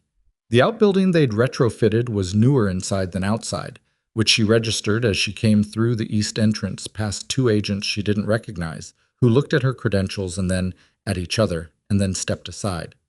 The interior was a single large room that had been divided with prefabricated partition walls into 4 smaller spaces. Medical equipment she recognized, and some she didn't. IV stands. A pharmacy cabinet, locked, but the kind of lock that someone had recently unlocked and relocked because the latch was slightly misaligned. A monitoring station that was no longer being monitored because the person who'd been sitting at it was now on the floor with his hands behind his head and an agent standing over him. Callum was in the northeast corner on a hospital-grade bed that was better than anything at Harwick's psychiatric ward, which said something about the care the people running this place had taken to keep their assets functional. He was connected to 2 IV lines and a monitoring unit. His eyes were closed. She was beside him before she'd consciously decided to move. His vitals were on the monitor. Heart rate 61, blood pressure low but present, oxygen saturation 94. Not good enough, but not in crisis. She checked his pupils. Responsive, equal, sluggish, but not fixed. She looked at the IV bags. One was saline. One was labeled with a clinical designation she didn't recognize, running at a slow drip. She looked at the pharmacy cabinet. She looked at the agent nearest to her. Open that. I don't have the... Open it. Something in how she said it worked. He used a master key from his vest, the kind that opened facility-wide locks, and the cabinet swung out. She scanned the contents, standard supplies, some controlled substances in a locked drawer. She didn't have time to finesse, and on the middle shelf, three identical bottles with the same clinical designation as the IV bag. And beside them, in a separate tray, 4 vials labeled with a different designation. Smaller. Dark glass. She picked up one of the small vials and turned it over. The label was a military contractor format she recognized from her time in the service, the specific typography of a DoD-contracted pharmaceutical. The designation was alphanumeric. The description line read, TDX7 binding agent, administer I4 concurrent with or following primary compound, single dose per 72-hour cycle. Her hands were steady when she drew it up. They were less steady than she'd have liked, not trembling, just not perfect, and she noted the imperfection and worked around it the way she'd learned to work around every imperfect thing in an imperfect situation. She administered it through the secondary IV port, slowly, watching the monitor. 40 seconds. A minute. His heart rate went from 61 to 67. His oxygen saturation climbed to 96. At the 2-minute mark, Callum Merritt's eyes opened. Not fully, not with clarity, but open and tracking, and after another 30 seconds he found her face, and something in his expression changed. Not recognition exactly, not yet, but orientation. The specific look of someone who has been very far away and has identified a fixed point to navigate back to. Rook, he said. His voice was barely sound. Not yet, she said, but we're getting there. She stood up and turned around and found Hartley in the doorway, watching her with an expression that combined professional assessment with something more personal and less categorizable. He needs a hospital, she said, real one, and I need someone to get me a full list of what's in that pharmacy cabinet before anyone touches anything else. Already on it. He stepped aside to let a paramedic team through. They'd been waiting outside, she realized, which meant he'd called them before he'd called her, which meant that whatever else Hartley was, he was methodical. The two individuals we detained inside, one is a licensed nurse, credentials from out of state, the other is not a medical professional. Who is he? We're working on that. His jaw tightened slightly. He had a second vial of TDX7 in his coat pocket. Not the binding agent, the primary compound, and the IV was already set to auto-advance to the second bag in, he checked his watch, 14 minutes from when we came through the door. She looked at the monitor. She looked at the timeline Hartley had just described. 13 minutes, she said. What? You said you were at the perimeter at 9:54. It's 10:21 now. You said 16 minutes, but it was 13. She looked at him directly. If it had been 16, you wouldn't have made it. He held her gaze without answering for a moment. Yeah, he said. I know. The paramedics moved in around Callum, and she stepped back and let them work, which was one of the harder things she'd done in the last 48 hours. Because stepping back when someone needed help was a particular kind of discipline that only got easier with practice and never got easy. She went outside. The Montana sky at 10 in the morning was the particular pale blue of high elevation and cold air, and the ore processing facility looked, in daylight, exactly like what it was, a place that people had used for something and then hidden and then used again for something worse. There were 4 vehicles now that hadn't been there before, 2 of them with federal plates. She could see Whitmore sitting in the back of one of them, talking to a woman with a notepad. And Whitmore's posture was the posture of someone who had been carrying something heavy for a long time and had finally set it down. And the setting down hurt, but the hurt was different from the carrying. Reston appeared at her left. He'd been here. She hadn't seen him arrive, which meant he'd been here before her, which continued to suggest that the whole operation had been further along than anyone had explicitly told her. Merritt, he said. Stable. Should be conscious in another 30 to 40 minutes. She looked at the helicopter on the north pad. Who was on it? We're still working that. The pilot is cooperating. The other 2? He paused. One of them has identification that puts him as a senior program manager for a defense contractor called Valorian Group, based out of Virginia. 17 federal contracts in the last decade, DoD adjacent, 3 of them classified. She'd never heard the name. She filed it. Holt. Not on site. We have a location on her, Billings, which is where the helicopter came from. Local law enforcement has been notified and federal agents are en route. He looked at the facility. We're also executing simultaneous warrants at Harwick this morning. The administrative office, Director Oakes's files, and a secondary storage location we identified last night based on your medication records photographs. She thought about Gerald Pruitt calling her at 10 minutes past midnight with barely any voice left. She thought about what he'd known and how long he'd known it and what it had cost him to finally pick up the phone. Pruitt, she said. At the hospital. He called me last night. He told me about the second dose timing. Without that call. I know. Reston nodded once. We'll factor his cooperation into whatever comes next for him. A pause. He didn't volunteer information earlier. He's not clean. No, she agreed. But he called. That seemed to matter to Reston in a way he didn't say out loud, but she could tell from the slight change in how he held his mouth. She went back inside when the paramedics cleared space. Callum was awake, properly awake, eyes tracking with the effortful focus of someone working through heavy sedation's aftermath. He'd been transferred to a transport gurney, and one of the paramedics was running a second set of vitals. His color was better. His hands, when she came into his line of sight, moved toward her involuntarily and then stopped, the way hands did when someone was relearning the distance between where they were and where they wanted to be. You came, he said. Told you to hold on. I don't actually remember you telling me that. I told you 2 days ago.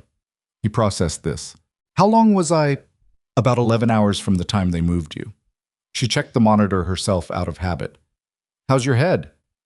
Underwater. You're going to feel that way for a while. The compound they gave you needs time to clear. She kept her voice clinical and level, the way she'd learned that patients needed. Not falsely reassuring, not brutally honest, just present and factual. You're going to a real hospital. I'll follow. Rook. His voice was clearer now, more insistent. I know. They took him because without him I'd deteriorate faster. His jaw worked. That wasn't an accident. That was... They knew the research. That was calculated. I know that too. She looked at him. Merit. All of it was calculated, and all of it is documented now. You're going to have to tell your story several more times to people with recorders, and I need you to be ready for that. He held her gaze. The fog was lifting. She could see it lifting, the specific return of someone who had been absent from themselves and was now occupying their own face again. The others, he said. Ferris. Delgado. Working on it, she said. That's not my answer to give right now, but it's being worked on. He nodded. He let the paramedics finish what they were doing. He didn't ask again. She drove her own car to the hospital, a regional medical center in a town called Pryor Junction, 30 miles from Garfield, with an actual neurology department and an actual toxicology team who were prepared for Callum's arrival because Hartley had called ahead with the compound information and the binding agent details. She sat in the waiting room for 2 hours, which was the longest she'd been still in 4 days, and the stillness was physically strange, like putting down something heavy and feeling the phantom weight of it. Her phone was a constant low-grade emergency for those 2 hours, Hartley with updates, Reston with procedural questions, a federal attorney she hadn't spoken to before who needed her to confirm timestamps, a call from a number she didn't recognize that turned out to be a paralegal from the U.S. Attorney's Office in Helena requesting a formal interview at her earliest convenience, which the paralegal's tone made clear meant tomorrow. At 12:47, she got a different kind of call. It was from a number she recognized, Harwick's main line. She almost didn't answer. Then she did, because she'd learned that the calls you almost didn't take were often the ones that mattered. Nurse Voss. The voice was a woman's, not Whitmore, not Sandra from HR, not anyone she'd spoken to before. Measured, calm, with the specific cadence of someone who had been trained to sound that way in adverse circumstances. My name is Colonel Adrian Vance. I'm retired, currently serving as a DoD Inspector General Liaison. I'm calling because I've spent the last 4 hours reading every document your federal contacts submitted this morning, and I wanted to speak with you directly. Dara sat up straighter in the plastic waiting room chair without being aware she was doing it, the autonomic response to a military rank that stuck around even after the uniform didn't. Colonel, she said. You have nothing to call me that for, Vance said. I'm a civilian now, and you're the one who did the work. A brief pause.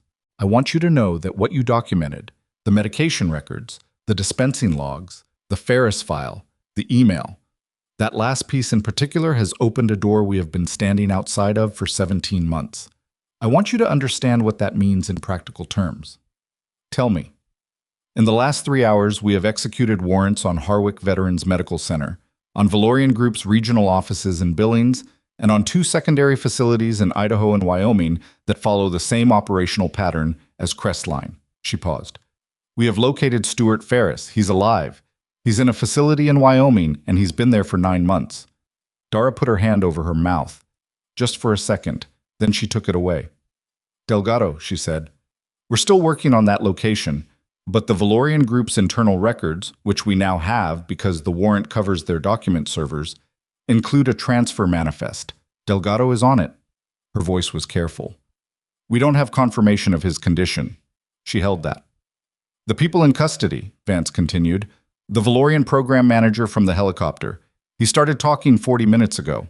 Not to us, to his attorney, but the building they're in has walls that aren't as private as his attorney would prefer. A dry note in her voice that was not quite humor. What he said so far corroborates every piece of your documentation, and then some. Holt. Detained in Billings at 11:07 this morning. She's not talking. She won't talk. Another pause. She doesn't need to. The documentary evidence at this point it's substantial. Your work was the keystone, but the arch was already there. Dara looked at the waiting room around her, the beige walls, the industrial carpet, the other people in plastic chairs with their own things they were waiting for, and felt the specific exhaustion of someone who had been running on a thing other than rest, and was now, for the first time in 4 days, in a place where the emergency had not followed her through the door. Oakes, she said, in federal custody as of 9:17 this morning. He didn't resist. A slight pause. He looked by accounts like a man who'd been expecting it. That tracked. She thought about his face in the conference room, The practiced absence of reaction that had told her he already knew what she'd found. That wasn't the face of someone who believed they were going to get away with something. That was the face of someone who'd been calculating how far the fallout would reach and where they'd be standing when it landed. "There's something else," Vance said, and her tone shifted enough that Dara's attention, which had already been complete, became something more. "Tell me." "The distribution list on that email from Ferris's file. We've been running it since your photograph came in at 6:42 this morning." A pause with weight in it. "It resolves to 11 addresses. We've identified 8 of them. 3 are Valorian Group internal. 2 are Harwick administrative, Oaks and Holt. 1 is a VSO representative whose name you'd recognize if I said it, which I won't yet. That's 8. The remaining 3 are still being worked, but one of them—" She stopped. It was not a rhetorical pause. It was someone choosing how to hand something to another person. "One of them resolves to a federal government server, DoD adjacent, which means someone inside the federal apparatus was on that distribution list, was receiving those updates, was aware of the asset clearances." The waiting room was very quiet around her. "How high?" Dara said. "We don't know yet. And I'm telling you this not because you need to act on it, but because you deserve to know what you walked into." Vance's voice was level. "The investigation that existed before you got involved was careful, because it had to be careful, because we didn't know where the contamination stopped. We still don't know completely." A pause. "What you did in the last 72 hours, the federal report, the records documentation, getting Whitmore out, you did it without knowing any of that. You did it because a patient was in danger." "He was in danger because someone built a system to put him there," Dara said. "That's not heroism. That's just math." Vance was quiet for a moment. "The DoD IG's office is going to want to speak with you formally, soon, before this gets broader." She paused. "I'll be present for that conversation. I'll make sure the people in that room understand what your documentation actually represents." "What does it represent?" "The difference between a case that gets quietly settled and a case that ends careers and prison sentences." Vance said it plainly. "That difference is you." After the call ended, Dara sat in the plastic chair for another 3 minutes and did not move and did not look at her phone and did not think about the next thing she needed to do. She sat with the specific weight of what she'd been told, the way you sit with weight when you've been trained to carry it. Not ignoring it, not dramatizing it, just letting it settle to its actual size. Then she stood up, because Callum was going to be asking for her, and she wanted to be there when the neurology team did their assessment. She was crossing the waiting room when the automatic doors opened and Hartley came through them, and behind him, on a leash held by a second agent Dara hadn't seen before, was a Belgian Malinois with the particular focused, forward-leaning energy of an animal that has been somewhere it didn't want to be and is now moving towards somewhere it does. The dog's name was on his vest, Rook. She stopped walking. Hartley saw her expression. "He's been in an animal services hold in Billings since they took him from Harwick. Legal hold. We needed the warrant to release him." He shrugged, which on Hartley looked like a carefully managed gesture. "Warrant came through an hour ago." She looked at Rook. Rook looked at her, not with the desperate, frantic energy of an animal in distress, but with something more precise and patient, like an entity that had been waiting and had known it needed to keep waiting, but had reached its limit on the waiting. "He's been sedated?" she asked. "Clean," the second agent said. "Vet cleared him this morning. He's intact." She looked at Hartley. "Callum's on the 3rd floor. Neurology." "I know." "The hospital's service animal policy has been discussed with the administrator." He held her gaze. "It's handled." She looked at Rook again. "I was watching the elevator bank across the lobby with the orientation of an animal that had processed the environment and identified the relevant direction. She didn't know how he'd done that. She didn't ask. She pushed the elevator button. The 3rd floor neurology unit was quieter than the ward she was used to. Private rooms, actual windows. She found Callum's room by the number on Hartley's phone and knocked twice before going in. He was sitting up. The fog was mostly gone now. The toxicology team had run a secondary flush, accelerating what the binding agent had started, and his eyes were clear in a way they hadn't been in the days she'd known him. Clear and aware and carrying all the things that clarity returned to a person who had been trying very hard not to be aware for a while. He saw her face before he saw what was behind her. Then Hartley opened the door wider, and Rook came through it, and everything that happened next happened in about 4 seconds, and Dara had to look at the window because some things were not for witnesses. She heard the sound, the low, involuntary sound that Callum made when Rook reached him, which was not a sob and not a word, but was both of those things in a register that had nothing to do with language. She heard Rook's pause on the bed rail, the shift of weight, and then silence, which was the most complete silence she'd heard in 4 days. She looked back after a moment. Callum had his face in the dog's neck. His shoulders were doing something that was not quite shaking and not quite still. Rook was exactly where he'd positioned himself, left side, his body pressed along Callum's left arm, his head turned outward, watching the room with the calm, territorial watchfulness of something restored to its function. Hartley had stepped out. He was better at this than she'd expected, she noted. "Merritt," she said quietly. He didn't look up. "Yeah. The neurology team is going to come back in about 20 minutes. I need you to tell them the truth about everything you can remember, every medication they gave you, every time, any symptoms you noticed." She kept her voice level. "It goes into the federal medical record, and that record is part of the case. What you tell them matters." "Okay." He still had his face in Rook's neck. His voice was muffled and even and genuinely okay in a way it hadn't been before. "Voss?" "Yeah." "How many of us were there?" She thought about how to answer that. "They're still counting," she said. "But Ferris is alive. They found him today." He was quiet for a long moment. "His sister's been—" "I know. She'll know by tonight." Another silence. Rook shifted position slightly, tucking his head under Callum's chin with the precision of an animal that knew exactly where it was needed. "Who built it?" Callum said. "The whole thing.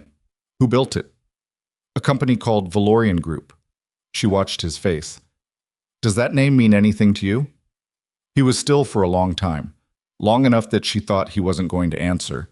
Then he looked up, and his eyes had something in them that was older than the last 4 days and older than this conversation. The specific look of someone who has just had a very large piece of a very old puzzle makes sense. "Valorian," he said. "That's—" He stopped. His jaw tightened. "That's not a company. That's a program." His voice had gone very flat and very quiet. "That's the name of the classified program that my unit was assigned to for the last 8 months of my final deployment." Dara looked at him. "The things I saw," he said. "The things I was ordered to do under that program. That's why." He wasn't talking to her anymore. Not exactly. He was talking to the shape of it, to the architecture of what had been done to him now that the architecture was visible. "They didn't institutionalize us because we were unstable. They institutionalized us because we were witnesses." She already knew this. Reston had told her. But hearing it from Callum, hearing the moment the full picture assembled itself behind someone else's eyes, made it something different from information. "Yes," she said. "And now you're documented witnesses, federal record, corroborating testimony, attorney contact." She let him hear the weight of each of those things. "They can't undo that." He looked at her for a long time. "There's a name," he said. "Someone in the chain of command. Not Valorian's chain, the actual military command structure. Someone who signed the authorization that put us in that program."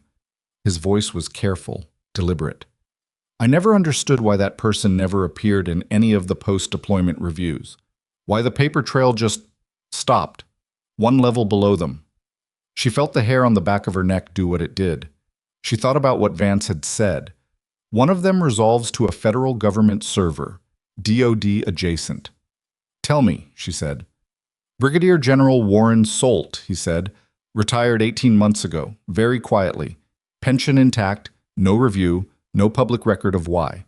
He looked at her steadily. 3 weeks before I was admitted to Harwick." The room was very quiet. Rook's ears moved. She pulled out her phone. She looked at Callum. She looked at the name she'd just typed. She thought about Colonel Vance saying, "We don't know where the contamination stops," and someone inside the federal apparatus was on that distribution list. She pressed send to Hartley and watched the message deliver. 3 seconds later, Hartley's reply came back. 3 words. "We know him." And 2 seconds after that, a second message. "He's not retired." She stared at the screen. "He's in Billings. He arrived this morning. He was on the helicopter." She read Hartley's message twice. Not because she didn't understand it the first time, but because the first time it landed as information, and the second time it landed as the full weight of what it meant. That the man who had authorized the program that destroyed Callum Merritt and 19 others had flown in on a helicopter to a decommissioned facility in the Montana hills. And the only reason she could think of for why a retired general would do that personally, rather than through layers of contractor insulation, was that something had gone wrong enough to require direct management. Her federal report, Whitmore's flight, the warrant. He'd come because the thing he'd built was collapsing, and he'd thought proximity could stop it. She typed back to Hartley, "Does Vance know?" The reply took 8 seconds. "Calling her now. Stay with Merritt." She looked at Callum. He was watching her face the way soldiers watched faces, reading the information that the words weren't saying. "Solt was on the helicopter," she said. He didn't react dramatically. His hand moved to Rook's back and stayed there. "He came himself." "Yes." Then he knew it was ending. He said it without satisfaction, without anger, with the particular flatness of someone stating a tactical reality. Men like that. They don't come themselves when things are going well. They come when they need to burn the evidence. "He's in federal custody." "Since when?" "Since this morning when the team went in." She looked at her phone. "He just didn't know we knew who he was yet." Callum was quiet for a moment. Rook shifted, pressed closer, and Callum's hand moved without looking. Automatic, practiced, the gesture of 2 years of a particular kind of partnership. "He's going to have lawyers," Callum said. "Good ones. The kind that make things disappear." "He's going to need them," she said. "That's different from them working." She said it with more certainty than she felt in that exact moment, and she recognized the gap between the two things. And she decided the certainty was still the right choice. Not false comfort, just the recognition that doubt had a time and a place, and this wasn't it. She stayed until the neurology team came back and she listened to their assessment, which was cautiously positive. The binding agent had done its work, the TDX7 compound was clearing, and the long-term prognosis for cognitive function was, in the attending neurologist's careful phrasing, better than we would have expected given the reported dosage timeline. She translated that from medical to plain. They'd gotten there in time, barely, and barely was enough. At 3 in the afternoon, she drove back to Garfield. Not to Harwick, to a federal field office that had been established in a conference center downtown. The kind of field office that appeared in 12 hours when federal warrants touched a facility the size of Harwick, and the ripple effects needed managing space. Reston met her in the parking lot. He looked like someone who had been awake for 36 hours and had stopped noticing it. "Solt," she said, "is in a room with 2 federal agents and his attorney and is saying nothing." He held the door open for her. "His attorney is very good. It won't matter." "Why not?" "Because in the last 4 hours, the Valorian Group's general counsel, not Solt's attorney, Valorian's own corporate counsel, made a decision that good attorneys advise against and that guilty people sometimes make anyway." He let the door close behind them. He offered the U.S. Attorney's Office full documentary cooperation in exchange for a deferred prosecution agreement for the company. She stopped walking. "Full documentary cooperation," Reston said, "means 17 months of internal communications, financial records, operational directives, and personnel files. It means every email on that distribution list, with context." He paused. "It means Solt's authorization signatures on documents that he has been telling his attorney he never signed."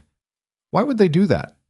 "Because Valorian's board calculated correctly that the company survives a deferred prosecution and a restructuring. It does not survive being the primary defendant in a federal criminal conspiracy case with this profile." He looked at her steadily. "They made a business decision. It's ugly and it's rational, and it is going to end Warren Solt's remaining options in the next 72 hours. She thought about the architecture of it, how something this large stayed hidden, how it required not just the people running it, but the people around them making small accommodating decisions, and how when the pressure shifted, those same accommodating people made a different kind of decision with the same fundamental logic. Cover when covering was cheaper. Cooperate when cooperating was cheaper. The system that had protected the conspiracy was now, under different conditions, dismantling it. It wasn't justice in the clean sense. It was the machinery grinding in a different direction. She'd take it. The formal interview with Vance and the U.S. Attorney's team took 3 hours. She sat across a table from 4 people who asked precise questions and wrote down every answer, and she gave them everything she had in the order she had it. And at the end of it, the U.S. attorney, a woman in her 50s named Hartwell, who had the contained, efficient manner of someone who had prosecuted large cases before and knew what one looked like when it was solid, looked at Dara for a moment before closing her folder. "Your documentation," Hartwell said. "The contemporaneous notes, the photographs, the timestamps." She paused. "Most nurses in your position would have reported to their supervisor and stopped there." "Most nurses in my position didn't have my background," Dara said. "I knew what I was looking at because I'd worked in environments where that kind of documentation saved people's lives. Different circumstances, same principle." Hartwell nodded once, the way people nodded when they were filing something away rather than responding to it. "We'll need you available for grand jury proceedings. Possibly for trial, depending on how the defendants ultimately respond to the evidence." She looked up. "Given what Valorian's counsel delivered this afternoon, we expect cooperation across several of the secondary defendants within the next week. The primary, Solt, is a different matter." "He won't cooperate," Dara said. "No." Hartwell said it without surprise. Men who've held the kind of authority he held for the length of time he held it tend not to. They construct a version of events in which they were managing necessary programs under appropriate authorities, and the people who expose them are the problem. She paused. "It's a version that doesn't survive the documentary record, but they hold it anyway." She drove home after dark. Her apartment was exactly as she'd left it 4 days ago. The coffee cup in the drying rack, the notebook she'd started before the one in her breast pocket, the running shoes by the door that hadn't moved. She stood in the kitchen and ate crackers and cheese because it was the first thing she saw, and she didn't have the bandwidth to think about food beyond that. And she looked at the window above the sink where the pines at the edge of the ridge were black against a dark blue sky. She thought about Stuart Ferris's sister.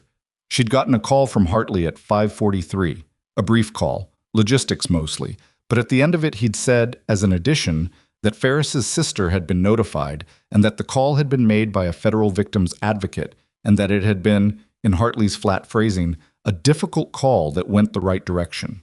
She understood what that meant. She didn't need more than that. She slept 9 hours, which was the most she'd slept at once in longer than she could clearly remember. The next 3 weeks moved the way consequential things moved. Not quickly, not slowly, but with the specific momentum of something that had acquired enough mass to keep going under its own weight. She gave a grand jury statement. She was interviewed by 2 investigative journalists whom Reston had cleared through a process she didn't fully understand but trusted was deliberate. She attended 4 meetings with the Federal Medical Oversight Board that was reviewing Harwick's clinical practices and had, within the first week, suspended the hospital's DoD partnership funding pending a full operational review. Oakes resigned on day 4. The resignation letter, which became public within hours because someone in the federal process made sure it did, used the language of personal health reasons and desire to pursue other opportunities, which was the language of someone whose attorney had told them to say nothing substantive in writing. It changed nothing about his legal exposure and satisfied nobody. V. Holt, whose full name turned out to be Vivian Holt, whose title at Valorian was Executive Director of Healthcare Integration, whose salary had been $340,000 per year, was charged on day 6 with federal conspiracy, healthcare fraud, and unlawful detention across 3 states. The charges were read in a federal courthouse in Helena on a Thursday morning and carried a combined maximum sentence that her attorney did not comment on publicly, which meant the attorney was still calculating whether cooperation was survivable. Gerald Pruitt was charged separately with lesser counts, reflecting his cooperation and the specific limitation of his knowledge. He had falsified documentation and suppressed patient safety concerns, but the evidence suggested he hadn't known the full scope of what he was facilitating until relatively late. His attorney argued that he'd been coerced. The federal prosecutors argued he'd made a series of choices. Both things were true, and the law would sort out the weight of each. He had called, in the end. Dara thought about that sometimes. Dr. Sonia Whitmore entered a cooperation agreement on day 9. Her medical license was suspended pending review. She gave 5 hours of recorded testimony that, by Vance's account, corroborated the documentary record on every material point and added clinical detail that the documentary record couldn't. She had known more than she'd admitted in the hallway at midnight.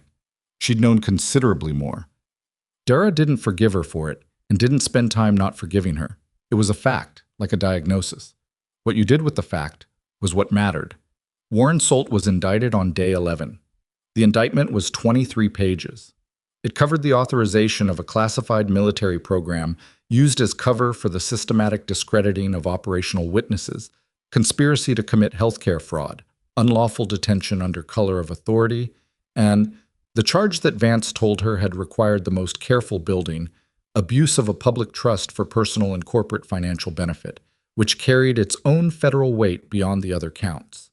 His attorney held a press conference on the courthouse steps in Helena that Dara watched on her phone in the hospital parking lot because by day 11 she was back at work, and the attorney said the things attorneys said. His client was innocent. The charges were politically motivated. The evidence would not hold up to scrutiny. The evidence held up to scrutiny.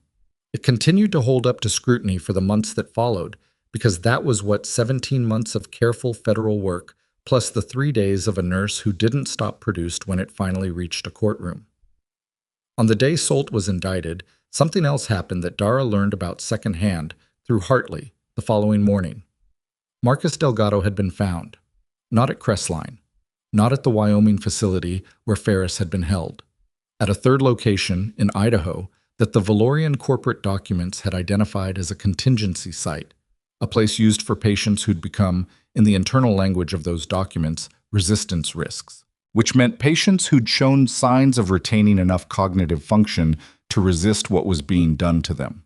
Delgado had been there for 6 months. He was 34 years old.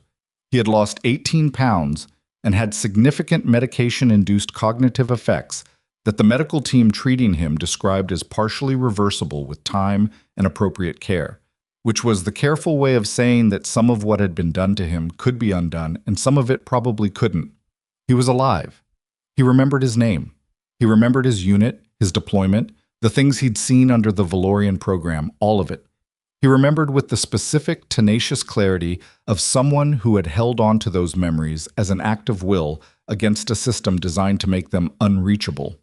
He could testify. He would testify. Dara sat with that for a while when Hartley told her. She sat with the whole of it, Ferris, Delgado, Callum, the 19 confirmed and the suspected beyond that, the shape of what had been built and the shape of what was being dismantled. And she let herself feel the full weight of it without flinching away from the parts that were still terrible, because the parts that were still terrible were real, and pretending otherwise was the kind of thing that made you less useful, not more. Then she went back to work. Harwick Veterans Medical Center was placed under federal operational oversight on day 14. A temporary administrator was appointed, a retired nurse administrator from the VA system, a woman named Greer, who moved through the facility with the quiet authority of someone who'd seen institutions fail before and knew exactly what the failure looked like in the walls. The veteran psychiatric ward was restructured, beginning with the medication protocols, which were reviewed individually for every current patient. Dara was reinstated on day 15. Not quietly. The reinstatement was accompanied by a letter from the Federal Oversight Office that went into her personnel file and erased the administrative suspension documentation entirely, as though it had never been placed there, which was technically possible and practically meaningful, because a nurse's personnel file followed them, and what was in it followed them, and what wasn't in it also followed them. She went back to the ward on a Tuesday morning, the same shift she'd started all of this on, and Gerald Pruitt's station was empty because Gerald Pruitt was gone, and the charge nurse who handed her the assignment sheet was a woman named Torres, who had transferred from a VA facility in Bozeman, and who gave Dara the corridor assignment without ceremony or commentary, which was exactly what Dara wanted. She did the morning rounds.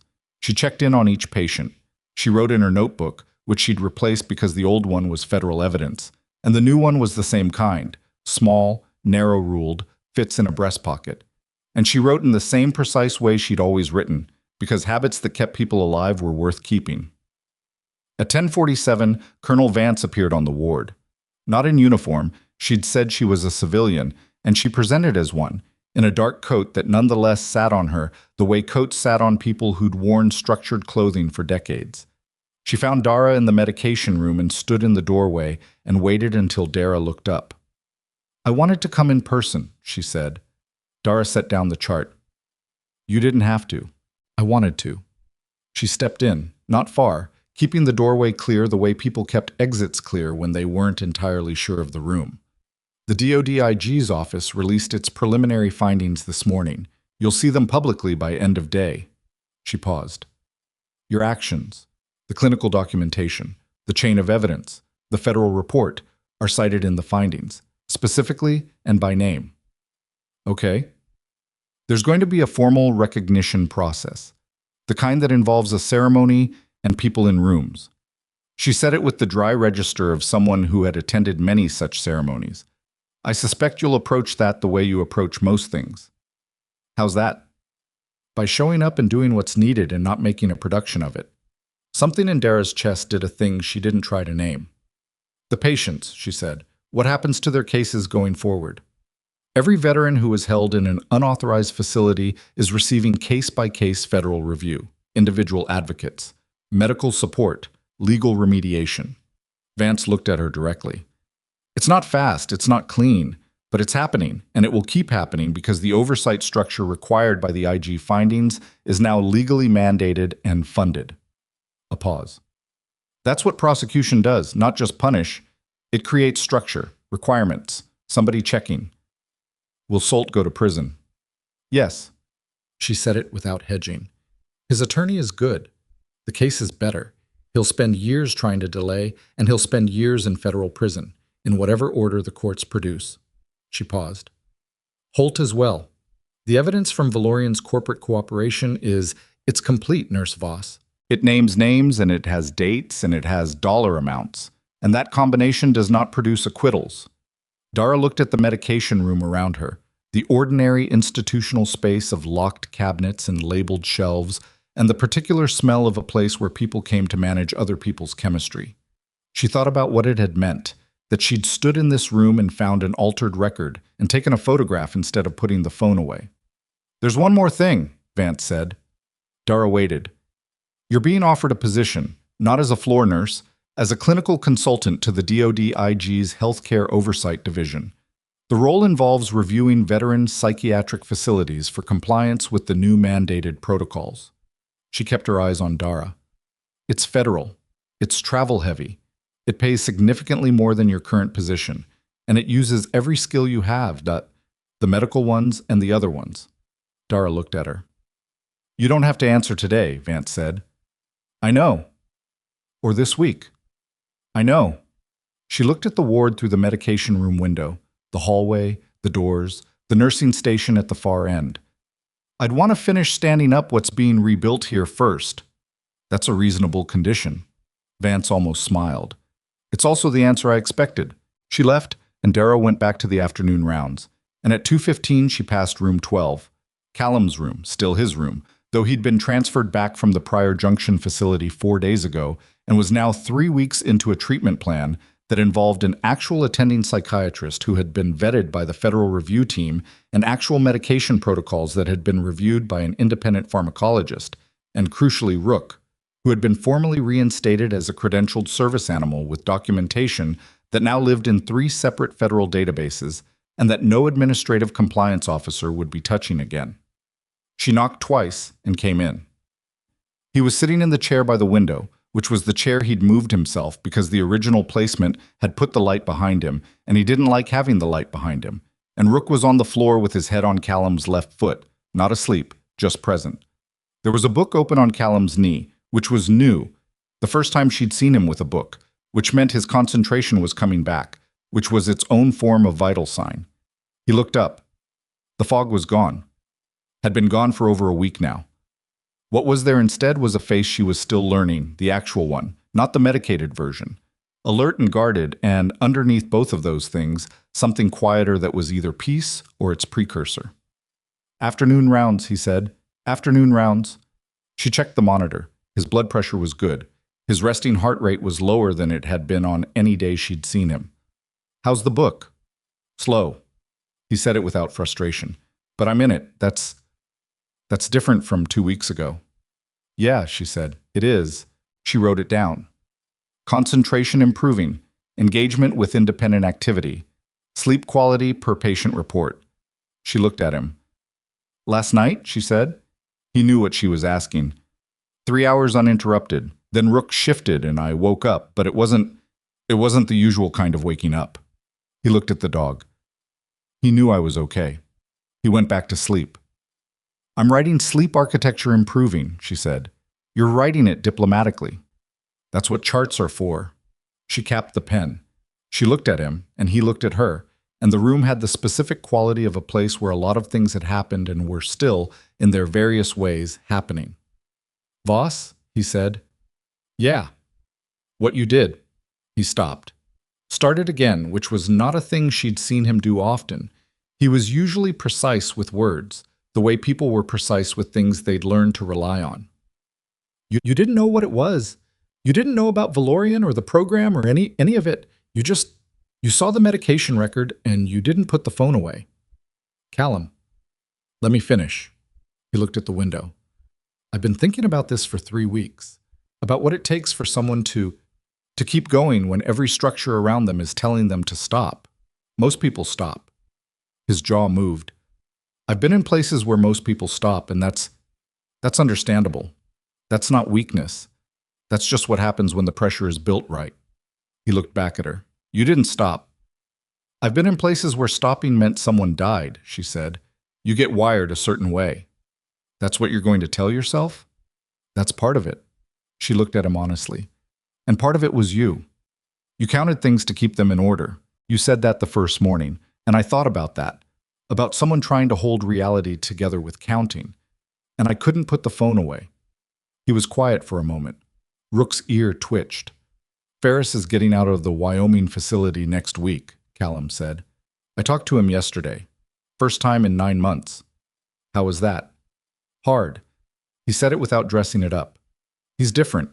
Some of it will come back and some of it won't, and we both know that, and we didn't say it, and that was probably right. A pause. He said to tell you. He doesn't know what you look like. He doesn't know anything about you except that you exist and what you did. He said to tell you that his sister cooked dinner last Tuesday. First time he's had a home-cooked meal in a year. He stopped. He said it tasted like regular. He said that was the best thing he could say about it. Regular. She looked at the floor for a moment. Delgado's going to testify, Callum said. They told me this morning. He's ready. I know. Are you ready? For the trial. I'll be ready when it comes. She put the notebook in her pocket. Right now I'm doing afternoon rounds. He almost smiled. It was the kind of almost that counted. She finished the ward at 4:30 and stood at the nursing station for a moment, writing her end-of-shift notes in the longhand she'd insisted on keeping even as the rest of the staff moved fully to electronic entry, because some habits were about accuracy, and some habits were about the knowledge, acquired in places that couldn't be named in civilian conversation, that systems failed and paper didn't. The ward was quieter than it had been a month ago. Fuller, too.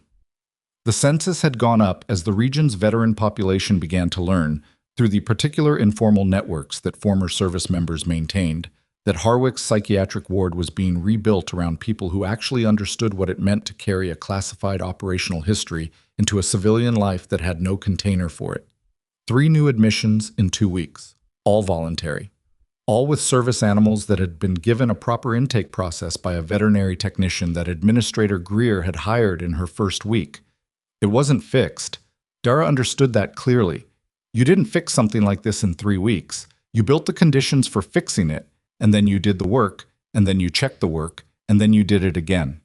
There were patients on this ward who would take years to stabilize. There were legal proceedings that would take longer. There were families like Ferris's sister who would rebuild slowly and imperfectly and with gaps that didn't close. The measure wasn't perfection. The measure was whether the system was now oriented toward the people it was supposed to serve, and right now, under federal oversight, and with mandated protocol reviews, and with someone checking, it was more oriented that way than it had been, and that was the direction that mattered. She clocked out and went down to the lobby and pushed through the main doors into the Montana afternoon. The light at this hour was low and gold and came in sideways across the parking lot, making ordinary things, cars, concrete, the pines along the western edge, look briefly considered, as if someone had decided the angle mattered. She stood on the steps for a moment and did the thing she'd learned to do at the end of hard tours, take stock. What was intact? What wasn't? What was different from what it had been? She had a notebook with nothing in it yet. She had a ward that was being rebuilt. She had federal testimony to give and a position being offered that she hadn't said yes to yet, which meant she hadn't said no. She had the specific clarity of someone who had been through something significant enough to change the shape of certain understandings and had come out the other side still herself. Her phone buzzed. A text from a number she'd added to her contacts 3 weeks ago under the name Hartley Fed, a news link and one line. She clicked the link. The headline said, "Former DoD official Warren Solt enters preliminary guilty plea discussions, sources say." It was from a Helena news outlet posted 20 minutes ago. The article was short on detail and long on context, and the context included Valorian's cooperation agreement and the volume of documentary evidence, and the phrase sources close to the investigation described the government's case as overwhelming. She read it once. She closed it. She texted Hartley back. "Okay?" He replied, "That's all you've got?" She looked at the parking lot. She looked at the afternoon light on the pine trees. She thought about a Belgian Malinois on a hospital bed, filling in the space on a man's left side. She thought about regular tasting like the best thing. She typed, "That's all I've got. It's enough." She put the phone in her pocket and started toward her car, and behind her the hospital's automatic doors sighed open and closed for someone else. And somewhere on the 3rd floor, Rook had his head on Callum's foot. And in a facility in Wyoming, Stuart Ferris was learning what it felt like to sleep in a room he could leave. None of it had been clean. None of it had arrived the way it was supposed to. Not the evidence, not the people, not the system that was finally, imperfectly, turning in the right direction. She'd made decisions she couldn't verify, and trusted people she'd had to verify on the fly, and worked through exhaustion that compromised her precision and kept going anyway, because stopping was a choice with a body count attached. She'd been a probationary nurse. She'd been told to go to wound care. She'd been handed her badge back by a receptionist who hadn't made eye contact. And she'd been someone who had stood in a medication room at 6 in the morning with a photograph on her phone and had not put the phone away. That was all it had been, at its core. That was all it ever was. Not heroism, which was a word that flattened things into the wrong shape, but the decision, made in an ordinary moment in an ordinary room, to act on what you knew was true, even when the structure around you was built to make that feel impossible. The structure had been wrong. The structure had been deliberately, architecturally, expensively wrong. And one person, in a breast pocket notebook and non-slip shoes, had documented it anyway. That was not nothing. That was, in fact, the only thing that had ever changed anything. She reached her car. She got in. She sat for a moment before starting the engine, not thinking about the next thing, just present in the specific October light of Garfield, Montana, with the mountain ridge holding the edge of the sky. She'd call Vance tomorrow. She'd say yes to the position after she'd finished here, after the ward had its footing and the new protocols had been walked through twice, and the next 3 patients had someone watching them the right way. She'd do that because it needed to be done, and because she was built for it, and because Ferris and Delgado were going to testify, and the men who came after them at other facilities in other states deserved someone checking. She started the engine. The radio came on mid-song, something she didn't recognize, and she didn't change it.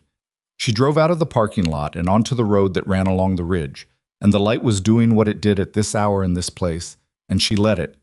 There were 23 veterans currently under federal medical review whose cases existed because a quiet nurse on the night shift had trusted what she saw in a medication record and had not, when the moment came, been the kind of person who put the phone away. 23 was not enough. It would never be enough. But it was 23 more than there had been, and tomorrow there would be work to do, and she would do it. That was all. That was everything.